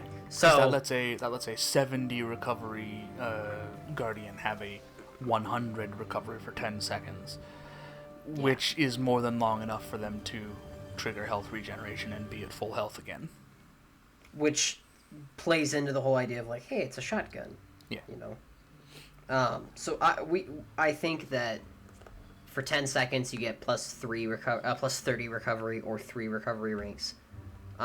As part of the catalyst that it has. I still think the extra stability and the extra reload speed are great. But Alright, well, since you were so excited about Jotun, how about you tell them what we did? Alright, so, hold on. Hot take on Jotun? Hot take? Haha. Toaster? Hot take. Make the tracking harder. Don't do that. Lie to them. Do not do this. Oh my god, do not do that. Oh no, I do not want Eyes of Tomorrow the Toaster. The Eyes of Toaster. The Eyes of Toaster. No, that's just I don't know if I want to say the catalyst does this or if we just do this on the weapon on the whole, but swap shield disorient for shield disruption. Definitely, definitely as a whole to the gun, swap out shield disorient. First of all, get rid of that perk. It's absolute garbage. But it's okay. Give Jotun disruption break. Yeah. Then also apply 2 burn ticks on the hit. So it was the initial hit, and then it has that tiny weak burn damage that really only finishes things off. Have it hit with 2 of those burn ticks right away. For clarity's sake, this is now the catalyst. So this is what we want the catalyst to do. Yes. And also make it unstoppable. Oh, it fits Jotun so well. Right. Because it's a fusion rifle that shoots 1 bullet, and 1 fiery piece of toast, and that hits 1 target pretty hard and then leaves a burning pool of pain behind. Kind of makes a good sense for an unstoppable. Yeah, it makes great sense for an unstoppable. Yeah. So since this, I feel like I have to talk about this one. For our dear friend, the real Spooky. Spooky. Yeah. I miss Spooky. He's around. Well, he's my favorite diet Australian. Yeah. But Lemon Arc. So we thought about this for a while, and right off the bat we were like, we can't up the poison because that makes it a one-shot headshot kill. We can't up the amount of ticks it does. One shot, headshot, kill. We can't have it give archers tempo, because then it was easier. It's easy to follow up on that first shot. To follow up, yep. So what we decided was that it gets chain reaction, but with a catch. So, say I have a group of 5 enemies in front of me. I shoot one in the head and poison all 5. And then I shoot the same target in the head and kill it. I will do bonus damage with that explosion from that arrow to any target that is poisoned. But the explosion does not apply poison. So it turns into a dragonfly explosion instead of the Le Monarque poison explosion. Exactly. But only on kill. But only on kill, yep. The chain reaction explosion will still do damage to non-poisoned target, but it will be just not boosted as much if they're poisoned. Yep. Terrible. Oh God, terrible. Let's just say the one thing that everyone is expecting. The whole community screams this about this gun if they have it or if they've used it. Let it keep the charge when holstered. However, we understand that presents a problem like Recluse presented and what Bungie wants to avoid. Yeah, so we disagree with the idea that you can just pocket your charge at any point. But what we have decided is that it, when holstered, does not just lose its charge, but it begins to slowly decay. And that's just a change to the gun. So if you're getting kills and you don't quite have your full charge and you want to switch to something else, like you're using a kinetic shotgun, you switch to something else and blast a tougher target, you might lose a little smidge of charge for having pocketed it.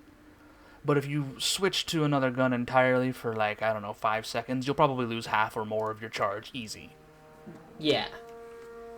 And that's a change to the gun. I feel like that kind of satisfies the what everybody's screaming to change the gun to do, and also keeps it on the balance side so we don't end up with just another freaking Recluse where it had essentially pocket Rampage whenever you wanted.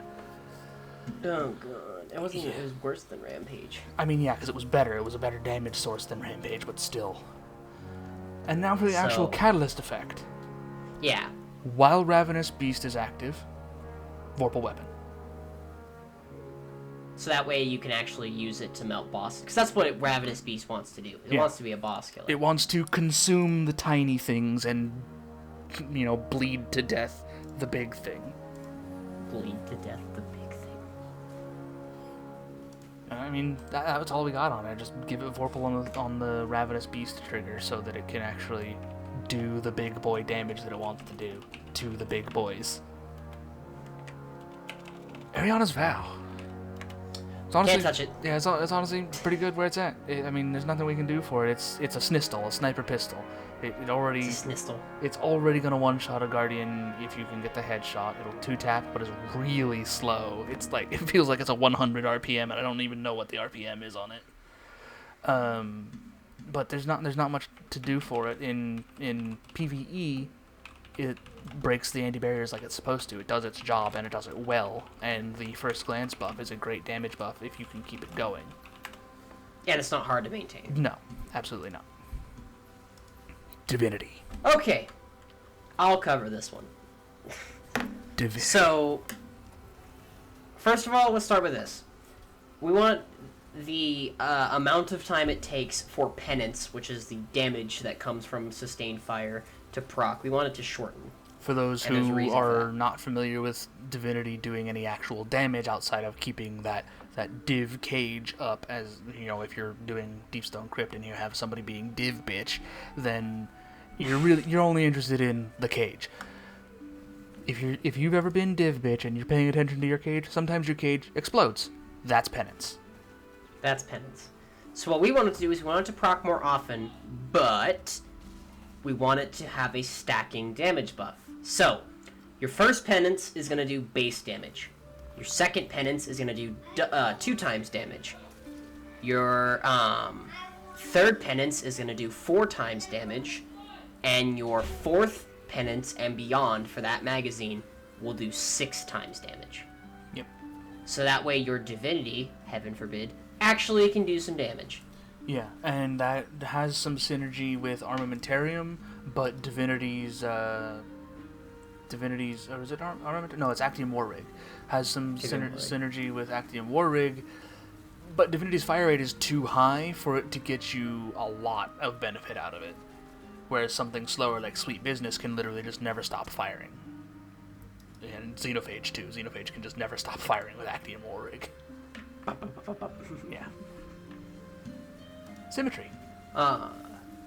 Symmetry, I think, was the first one that was, this is the gun that has very good catalyst, and this is the kind of design direction they're going. Because that was our first, that was Season of Dawn, so that was our first, that was our first major seasonal weapon introduced through the Season Pass system. And they did a really good job with it. The only thing we would want to change in the catalyst from what it is right now, because the times 20 versus times 15 on the on its stacking effect, good damage buff. It's just like a straight additional +1 to the multiplier. Just make the tracking bolts go up, have a higher velocity, so they can get to their target faster. It doesn't even need to track harder. It tracks pretty all right as it is. Just make them go faster. Time for your favorite, Devil's Ruin, your little baby. Yeah, I knew you were gonna make me talk about it. Of course. So Devil's Ruin, we went back and forth on this. We were arguing over what we should do. Because my idea and KOB's idea were very different. So, what we settled on, because we're in a relationship and compromise is everything in a relationship. Business relationship. Is, first of all, we're going to give Devil's Ruin 5 more bullets, so it goes up to 20. But the other thing is while you're firing your beam, it will, if you get a kill, it refills your magazine. And you can fire, another beam. And you can fire another beam. However, if you try to fire a third beam, the gun overheats and has a cooldown period. So what this allows, the goal of this is to allow a Guardian to stun a champion and then have that mag, and to be able to use that mag to start killing enemies around them, and then to use their second beam to stun that unstoppable again. And the cooldown is about 5 seconds, by the way, to prevent an overheat. So then they wait the 5 seconds, and then they can shoot the champion, shoot a thrall, shoot the champion again, and make sure that that unstoppable stays stunned. Or in PvP, same thing. And this is to say that you're using the beam to not focus all of the damage on a single target. On the single unstoppable, you're using it a little bit to do some damage to a weaker enemy who dies to refill your mag, and flashing the champion for the stun. Because you don't need to do the full beam of damage to stun, just 1 tick of damage. Nope. 1 little tick. Cloud Strike. Cloud Strike is a rough one, because it has so much potential to go one way or the other. If we change too much, it could just be hilarious strong, or it could end up being completely trash. So what we decided is a faster reload. Just a faster reload. Now, we can't give you an exact number on the reload, because we don't know. We'd have to obviously be able to test that, and we can't. Yeah. I personally vote, my call on it would be plus 15. But, again, I don't know how much that affects the speed of the reload. We would have to wait and see how much, exactly. We'd have to wait and see, so. Oh boy. I just saw the next one. You get to cover it. Oh boy. Tommy's matchbook. Tommy's matchbook.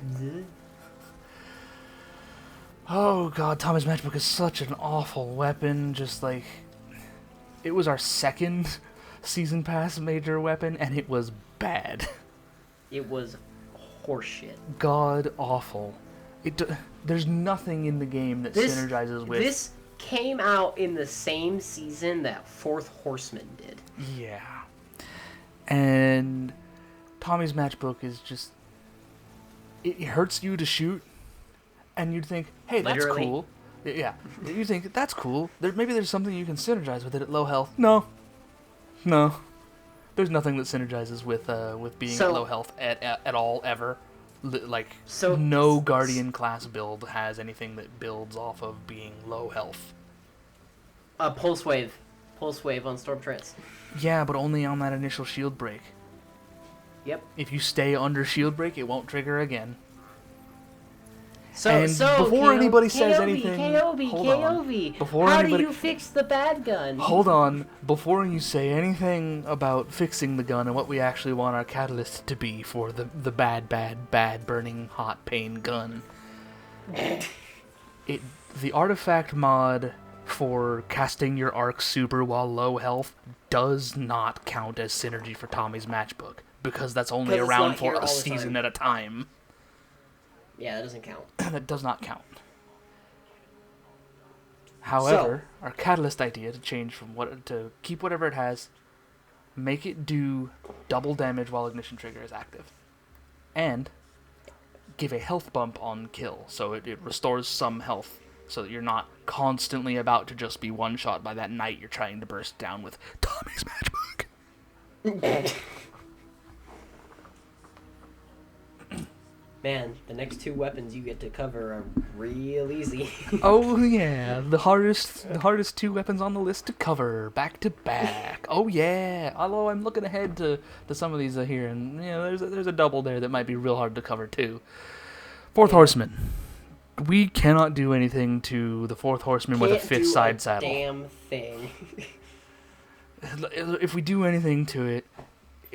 We can't give it another bullet. We can't give it any more reload speed. You can't affect it with anything like that. We can't give it more recoil reduction at all. We can't do anything. We can't do anything. Otherwise, we turn it into the problem of Lament again, where it's too good when you're at sword range. Ruinous Effigy. We also really can't do a whole lot to it. The nerf to it, when they initially did the nerf, was to holding the transmutation ball and the drain effect around it. The gun itself still does plenty of damage, and has team synergy, because if somebody is holding that ball and doing a drain, all other Ruinous Effigies are going to do 20% additional damage. And if you do the Dunk Slam, that's a lot of burst DPS, and the 20% additional damage continues to stay for a few seconds after a slam. So it has some really good team synergy, but good luck getting 3 people or 6 people to run Ruinous Effigy. Yeah. Duality. The gun that doesn't know what it wants to do. You're the one that's going to have to cover this. So, on Black Wings is a reload speed buff and a damage buff for the slug mode for when you're aiming down sights. The problem is, the gun doesn't know what it wants to be, because the aim for the hip fire, it's a spread shot, and those kills give you on Black Wings. The slug shot does increased damage and continues the duration of on Black Wings on precision hits. So it's a gun that wants to be an ad clear for a buff, and it wants to be a boss damager. So my thought to Duality is to give it double tap.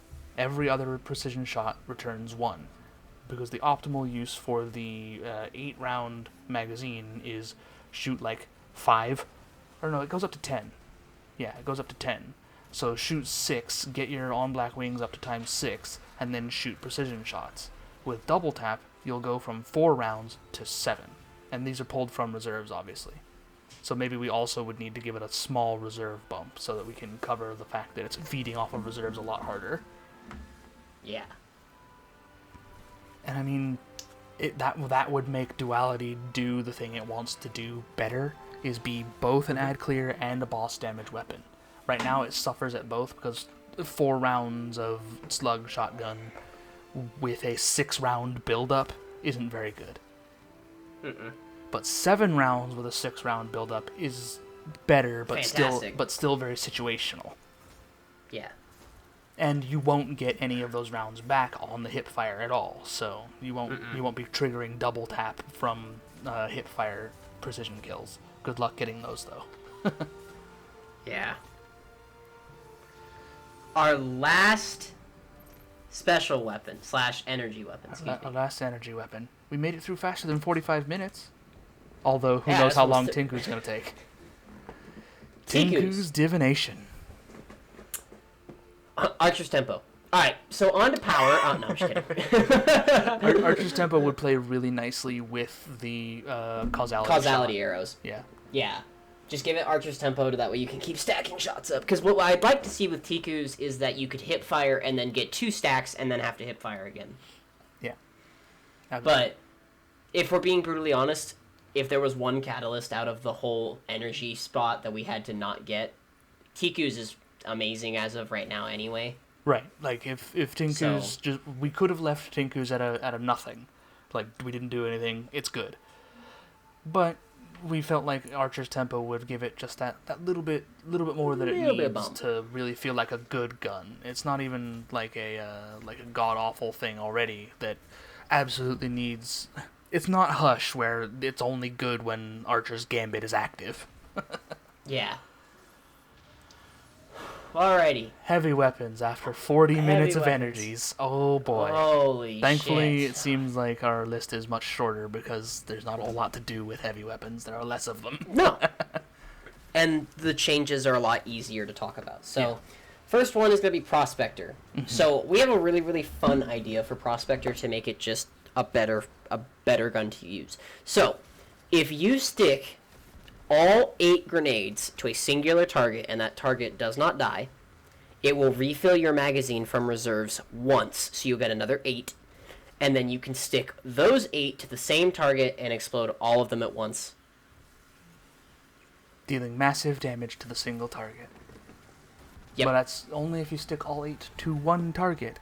So if you go back to the days of Forsaken and stick all 8 of your Prospector grenades to Riven's Mouth Blight, you can stick another 8.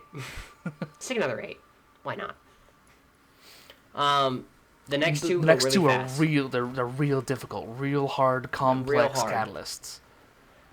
Tractor Cannon we're not touching. Why would you can't fuck with a debuff weapon? And it's good as it is, even as its own weapon, with the scientific method giving you a speed bump and that just automatically refreshing on its own. Yeah, it's great.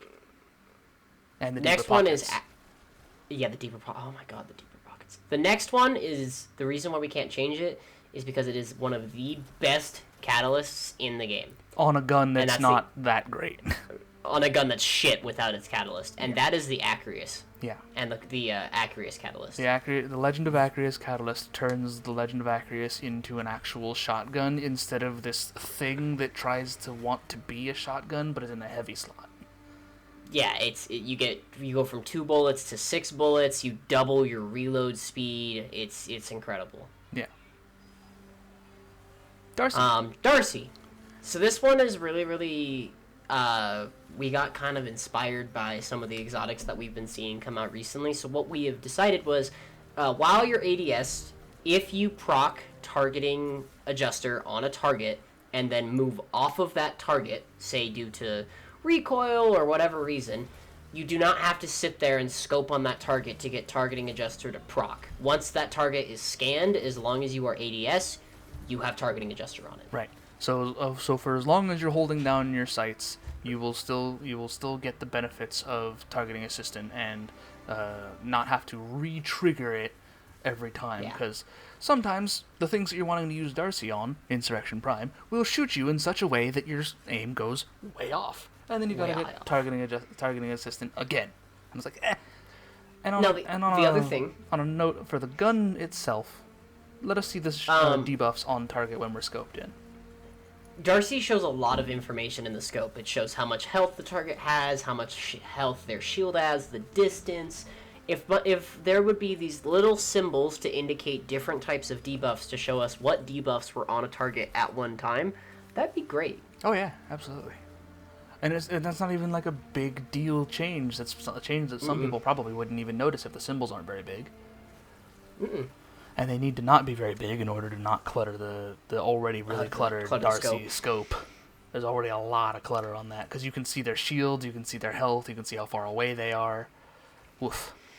Yeah. Wardcliff. So. Oh boy. Wardcliff. So we want it to auto reload every 2 seconds. No, I'm just kidding. We want it to auto-reload every 2 seconds, generate ammo from nothing into the magazine, and fire one singular rocket every third second. Every third of a second. No, every third second. And that one rocket is slower than all other Wardcliff rockets, but tracks insanely hard through walls across maps and will pathfind to your target. We're joking. Anyway, moving on to the next one. We're joking. Our actual catalyst suggestion, in addition to the things that it already has, is if every rocket hits a target, a different target, give it a reload speed buff. You're never going to trigger that in PvP, but it's a rocket launcher. You don't need it to. You're getting one round, and that's all you get. But in PvE, you turn it into the room clear that it kind of already does on its own, but now you get a little benefit from doing so. That way you don't have to have a whole bunch of heavy ammo on the fucking ground. Yeah. And just run over it to get what you want. Yeah. And only while you have the gun out too, so yeah. Colin, this one was an interesting one to come up with, because I think you should probably explain this one. Because we couldn't really think of anything special to give Colony initially, because it's a 2-hit Guardian kill. We didn't want to present it to be too much stronger than that, because it runs the risk of being hilarious in a bad way with that. And in PvE, it doesn't really do anything. It's just a weaker prospector, essentially.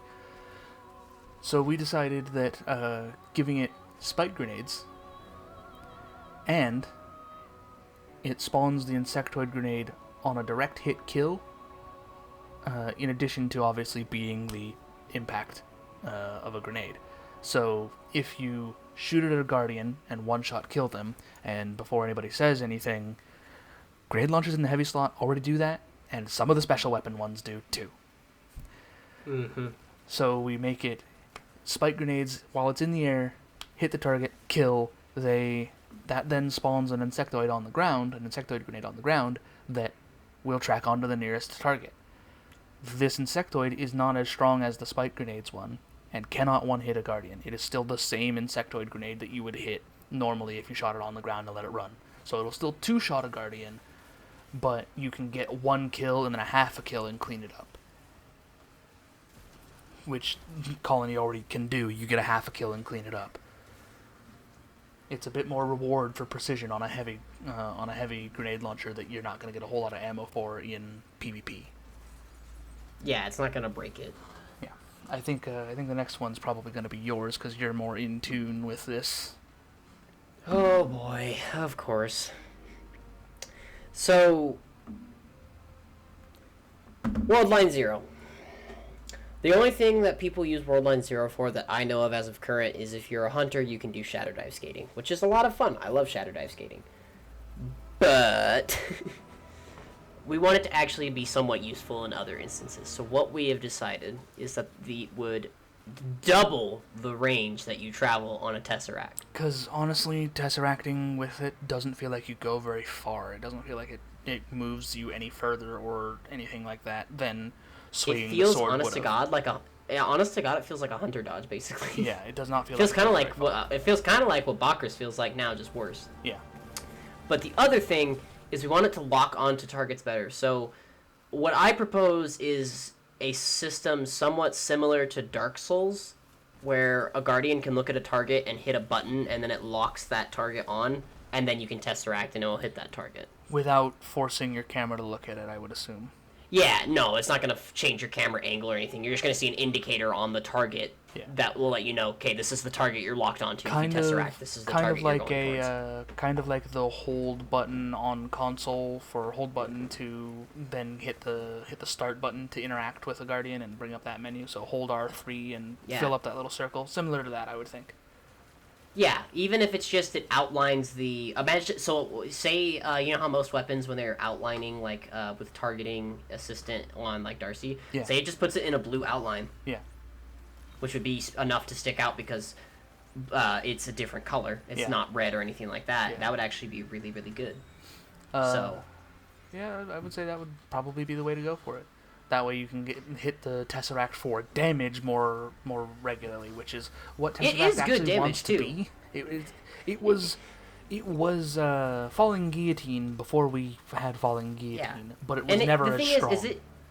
it is decent damage, especially on Hunters, which are the main classes that are using it right now because of Shatter Dive Skating. It is good, but this would make it more accessible for the other classes. Yeah. Real Sleeper quick, Simulant. yeah, this is gonna be the fun one. Real quick, I will say, please give Sleeper a little bit of a buff. Make it usable. Yeah, I mean, it was really good when they brought it to D2, and then they brought all linear fusions back, and it's still okay, but linear fusions on the whole It, honest really to God, suffer. in my opinion, it feels like the only reason why it got nerfed was because of Argos. Yeah. And that's because Bungie made a big boo-boo. Yeah.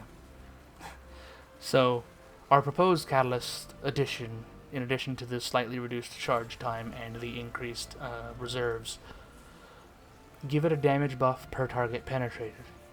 10% per target, 5 target maximum. So a 50%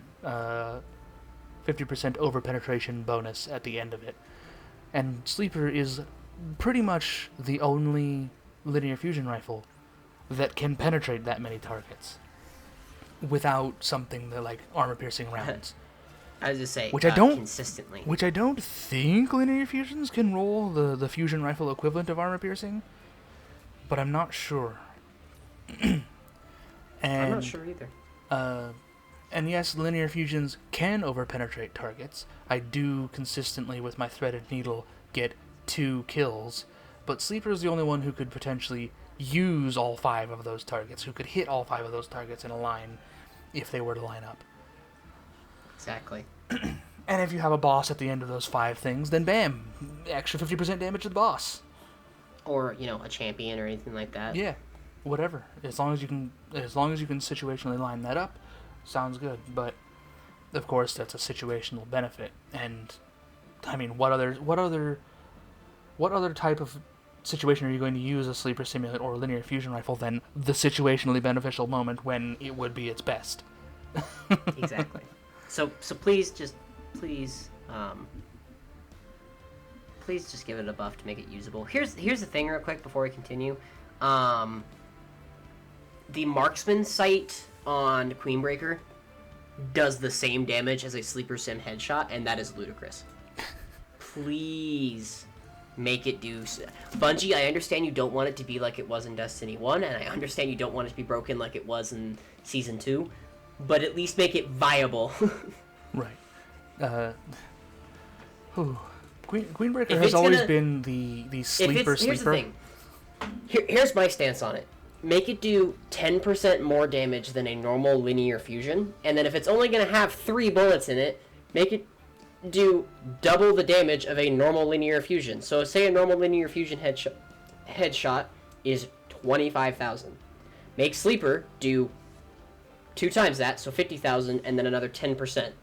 Just to make it better than linear fusions as a base. Linear fusions on the whole just need to be fixed. Like they are the nothing weapon. They're like they don't excel at anything that no other weapon does better, and all of the other weapons do better. Rocket launchers are better single target DPS than them. So are swords if the thing you're swording doesn't have don't sword me aura. Linear LMGs are better ad clear, so your linear fusion with Dragonfly is going to lose out to a commemoration with the same thing. Yeah, and it can have Reconstruction Dragonfly. Right, and precision damage, Darcy is better, Whisper is better. There are and range. There are so many other better range options.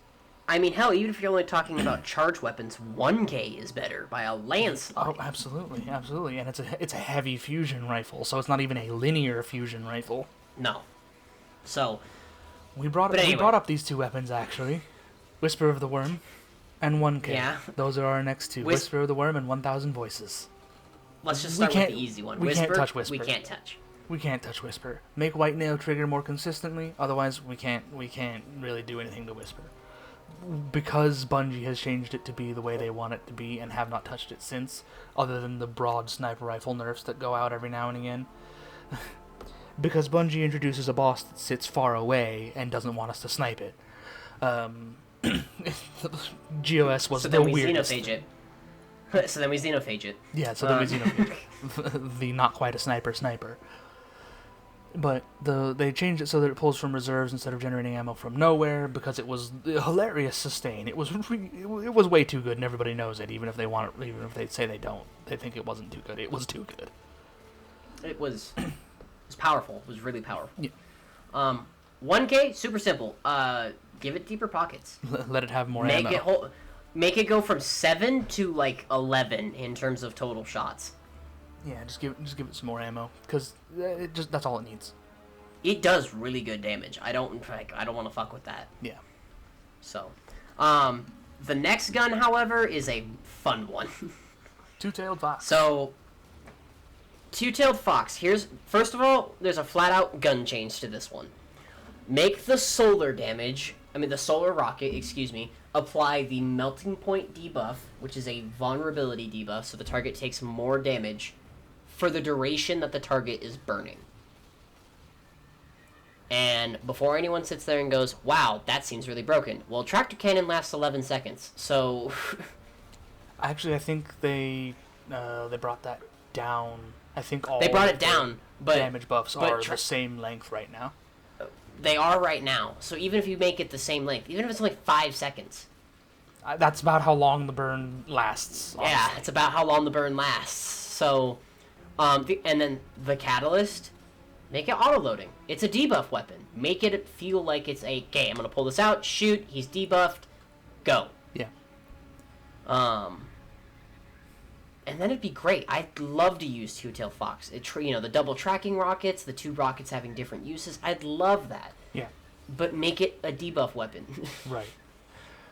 Our next weapon is our one and only weapon where we're outright saying, get rid of the catalyst. This is the only one on our entire list of, I think it was, 78? 79 exotic weapons. Yeah. There's one that we're saying you have to throw out this catalyst. Yeah. So, and if you've been following along with the list, you'll know what's coming up. But if you haven't been following with the list, Black Talon. Talon. Oh my god. Here's what we want to do. And here's the situation I gave to KOB when I was explaining this, so I'll go ahead and just repeat it. So as of right now, the catalyst gives it a perk called Reversal, where you take damage, and then your crow's wings do extra damage. Crow's wings being the heavy attack of Black Talon. Black Talon is the first caster frame sword before caster frames existed. Here's my thing. I don't want it to do more damage than Reversal gives it. I just want that damage to be placed somewhere else. So what I vote is let me give you an example. Let's say that with Reversal procced with 2 heavy attacks, they hit for 50,000 each. What I vote is that the first one hits for standard damage, so let's say 30,000, and that the second one hits for the bonus damage, so 70,000. Notice how it's doing the same damage. Both systems are doing 100k. It's just that the catalyst that we propose, you're going to get that bonus damage a whole shit ton easier than you are. Yeah, you're never realistically triggering Reversal. You just aren't. Reversal's so finicky. So if you want it to do bonus damage, make it do something like this. And we're not saying first shot 30k, second shot 70, third shot 70. It's 30, 70, 30, 70. Yeah, it's always an alternating pattern. Queenbreaker, the weapon that has always been just about as good as Sleeper, and nobody ever gave it the credit because they had a giant raging Sleeper nostalgia boner. Well, damn, I think we don't even have to cover the catalyst now. Moving on. No. So, this catalyst was apparently data mined. I will say that. There are some catalysts. There is quite a few we have gone over. We took into consideration that if it was data mined, I think the only one that we just literally used the data mine catalyst for was 1K. I think everything else we've added something to.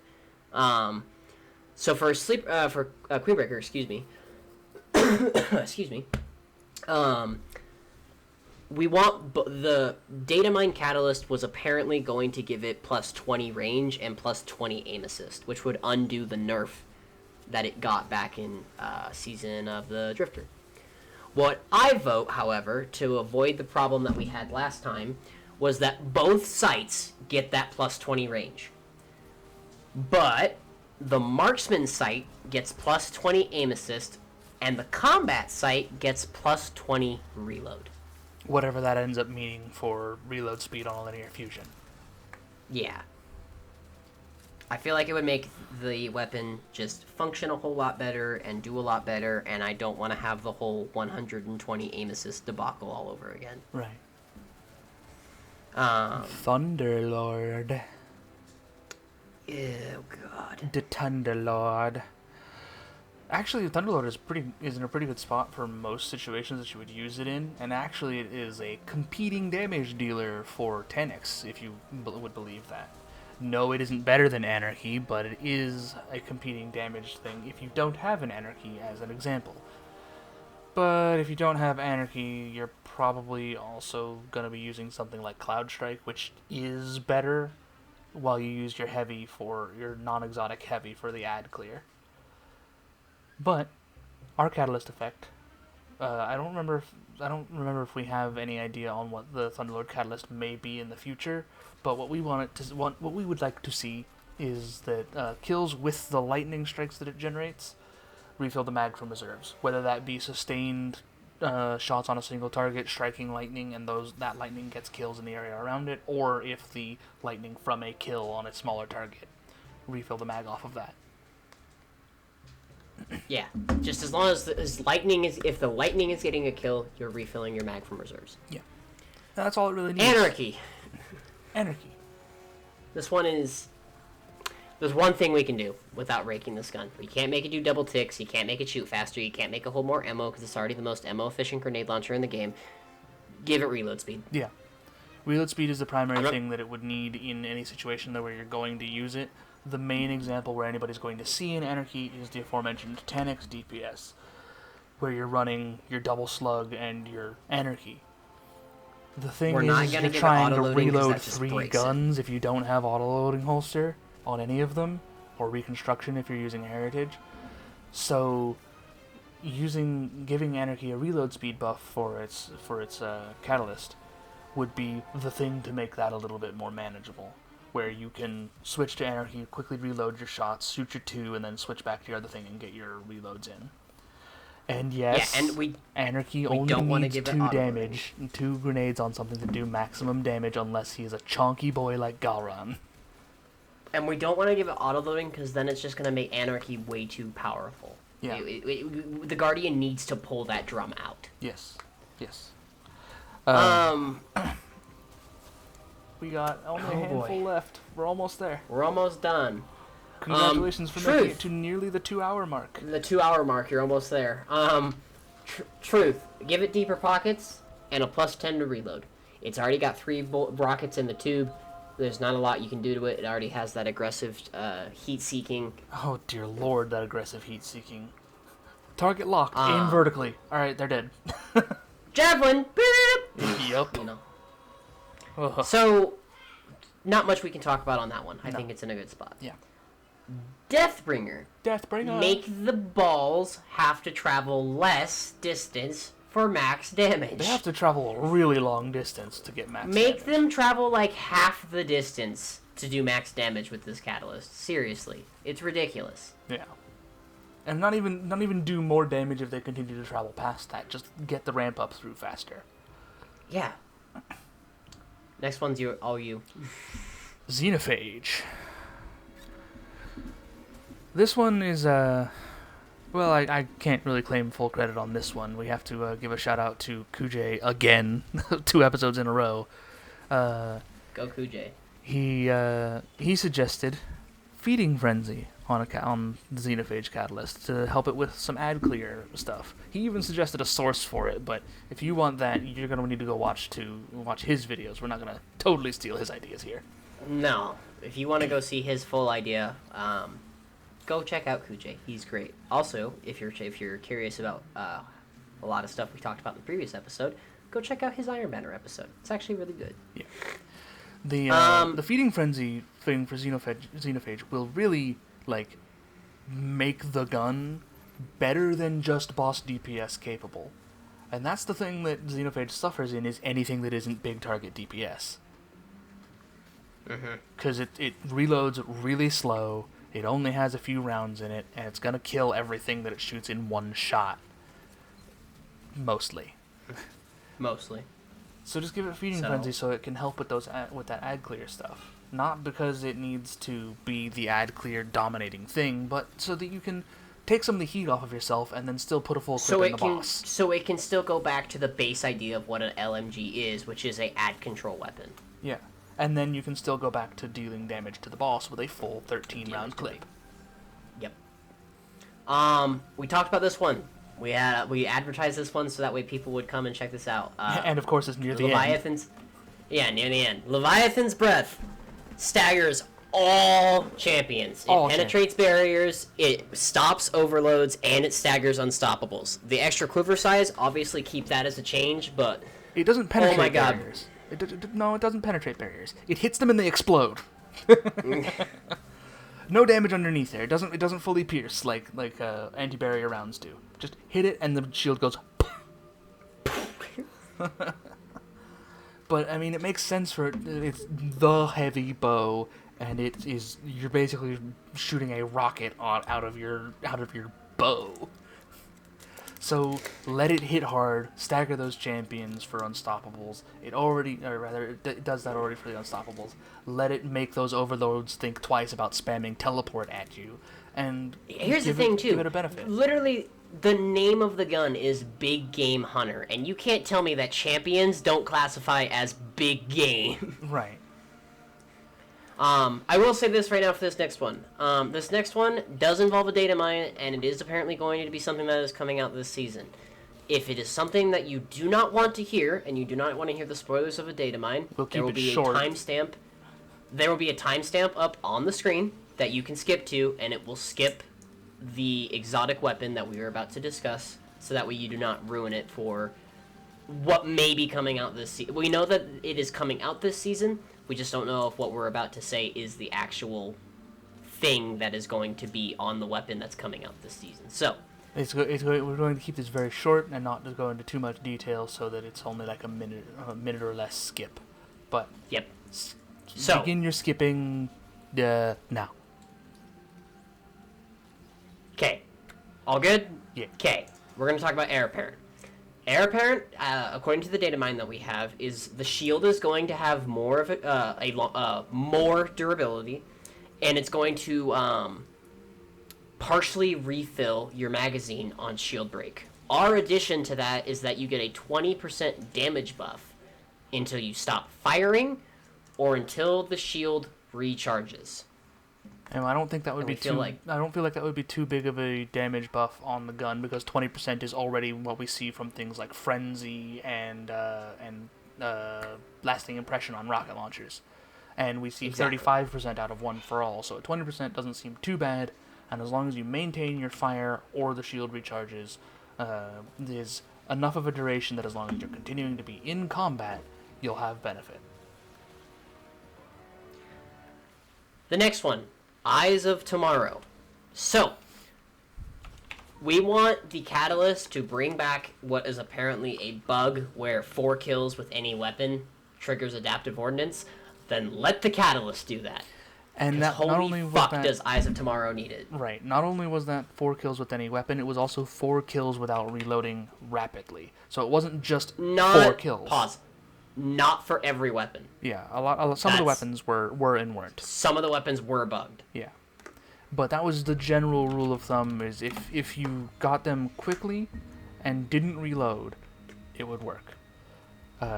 Just refine that and give it back as the Catalyst. Because Eyes needs that Adaptive Ordnance up as often as you possibly can. It's what makes Eyes good. Yeah. And losing half of your clip to trying to deal damage to at least 4 things and kill 4 things it makes the gun basically only a Warmind cell generator. Also, note, Eyes of Tomorrow has not been fixed as of this recording. It is still not doing proper damage to mini-bosses, such as champions and everything else, like it is supposed to be doing as of this patch. As of the date we are recording this, which is 3/10 of 2021. Yeah. So, we don't know how nice it is in Season of the Chosen yet, but the catalyst still works regardless of that. Yeah. Last two. Salvations. Last two. I'm going to save the last one for you. Oh, boy. Actually, this next one's going to probably take a minute, but Salvation's Grip. So, we want to give it deeper pockets. Feel like giving it that extra ammo would actually help it out a lot. Very much so. But then we want to make the fragments on stasis subclasses more potent with this gun. So the thought and example presented when we were brainstorming this one was not to make them all just outright better while you have the weapon equipped. It's that these Salvation's Grip with Catalyst, these crystals that you break, will generate better fragment effects. So for example, the freezes that would generate from it would last a little bit longer. These ones, when broken with Whisper of Fissures, would do even more damage. Not an insane amount of damage, but more. Yeah, no. If you want to, let's just go through them all real quick. Yeah. The Whisper of Hedrons is one of the ones that everybody's gonna be like, oh my god, that's gonna be insane. No. So just make it a 35% buff instead of a 25. There you go. Boom. It's okay.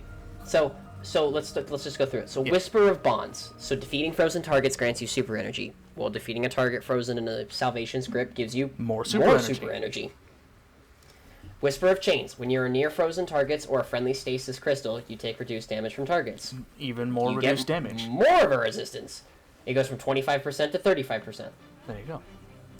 Whisper of Durance. Slows from your abilities last longer. For those abilities that linger, their duration also increases. So, the crystals last longer. I was going to say, this one's a little tricky, because I would say that this one would need to be one of the few fragments that needs the crystal to break and apply a buff to you that enhances your Durance duration. Yeah. Making it, instead of a 5-second extra linger on certain abilities, make it a 6 or a 7. Just a little bit. Yeah, just a tad. Whisper of Fissures increases the damage and the size of the burst of stasis crystals when you destroy a stasis crystal or defeat a frozen target. Increase the size and the damage of the burst of these crystals by a larger amount. But not a huge amount, only Salvation's Grip crystals. Only Salvation's Grip crystals. Whisper of Fractures. Your melee energy recharges faster when you're near 2 or more combatants. Can't be affected by this gun, so... Yeah, not really. Not without applying the break crystal increase potency of fragments. Gain a bonus to weapon damage after freezing a target. So I vote that with this one, you gain... I agree with you. It's a 35% weapon damage increase, but you have to freeze the target with Salvation's Grip. Right. Next one. Damaging targets with a stasis melee reloads your stowed weapons and grants you a temporary boost to weapon ready speed. Again, I don't really think we can use this one with Salvations. I mean, I don't want to make it to where damaging targets with Salvations reload your stowed weapons. I don't want to do that. No. Not really. That's one of the next handful that is like, we can't really do anything. It's again, we could have it trigger the buff off of breaking a Salvation's crystal, but doesn't really need to. Yeah. The next one, defeating slowed or frozen targets grants you class ability energy. I vote that with Salvation's Grip, defeating frozen or frozen targets with Salvation's Grip procs Wellspring. Yeah, gives all ability energy. Yep. Whisper of Shards. Shattering a stasis crystal temporarily boosts your grenade recharge rate. Shattering additional crystals increases the duration of this benefit. Essentially the same thing as the last one. Make that regeneration apply to all abilities, but weaker on the melee and class ability than the grenade. Yep. And then Whisper of Torment, you gain grenade energy each time you take damage. Doesn't affect this. Not really, yeah. There's nothing that can really be done about that, other than, again, having Salvation's Grip, Crystal Break, give you a improved Fragments buff. Also, with this Catalysted Salvation's Grip, and only with the Catalyst Salvation's Grip, the crystals need to look different, too. They don't need to look massively different. They can't look like normal... Yeah, they can't look like normal stasis crystals. I vote that you make them look like enemy stasis crystals, like enemy stasis crystals do in PvP. They'll look a bit red tinged. I was actually going to go in another direction with it, and the similar vein, different colors, so that it's not confused with enemy ones. Make it. What were you going to make it? I vote green. I'm down with green. Make it a green tinge so that your own Salvation's crystals or ally Salvation's Grip crystals are green. They'll still remain red for enemy Salvation's Grips, which you'll never see, but they'll be there. And the thing that makes them distinct when playing against an enemy with it is, one, you'll see it flying through the air, and two, they form in a very distinct pattern, so that it's like a little triangle of 3 crystals if they do a max one, or it's a little tiny short baby crystal. So it's very distinguishable when it's an enemy crystal that they're using Salvation's Grip. But on an ally one, you could have several ally crystals going off all over the place, and you need to differentiate which ones you actually want to shoot. Exactly. The final weapon. The final one. Yep. The second newest exotic. Lament. The whole double damage. All right, see y'all later. The reason for the sword nerf, the sword class nerf, the whole swords got nerfed because Lament was too good. So we increased the charge rate. Yep. That's it. Because you don't need a full charge rate bar to do any amount of combo. But with a full charge, you can do I forget if it's a 6 light and then your 7th hit can be a heavy, or if it's 5 lights and then the 6 is a heavy. I think it's the 6 is a heavy. And you exactly have enough to do that. You'll have the little tiny baby sliver of sword charge left. The recharge rate will just get you back to doing... will increase the sustain of Lament without increasing the burst any. So the burst damage is still going to be hilariously large. It's still the best burst damage weapon that it's in the game. Rockets come close with the buff they received recently, but Lament is still 5,000 or 10,000 ahead. The recharge rate just helps the sustain, and that's the thing that Lament would feel better if it had, for those bigger, chewier targets that Lament wants to rip through. Exactly. Oh my god. We did Alrighty. 78 exotic catalyst changes, or not changes. Suggestions. So, to wrap this up, because we've been going on for approximately 2 hours and 15 minutes from the start of the recording, which we'll lose a minute or two for this, that, or the other, but still. Oh boy. Next week. Hopefully on Friday, which is when the next episode will go up. It'll be on or before Friday. Or before Friday. We are going to be talking about stasis and about the PvP meta and how we feel the game is currently and what we think we could do to improve it. It will not be as long as this episode. Oh dear Lord, no! This was the long haul episode. If we had broken this up into 3 separate episodes, all of them would have been 45 minutes long, because we would have talked longer about each of the weapon categories. We could have split this into 3 kinetic, energy, and power weapon episodes. Yep.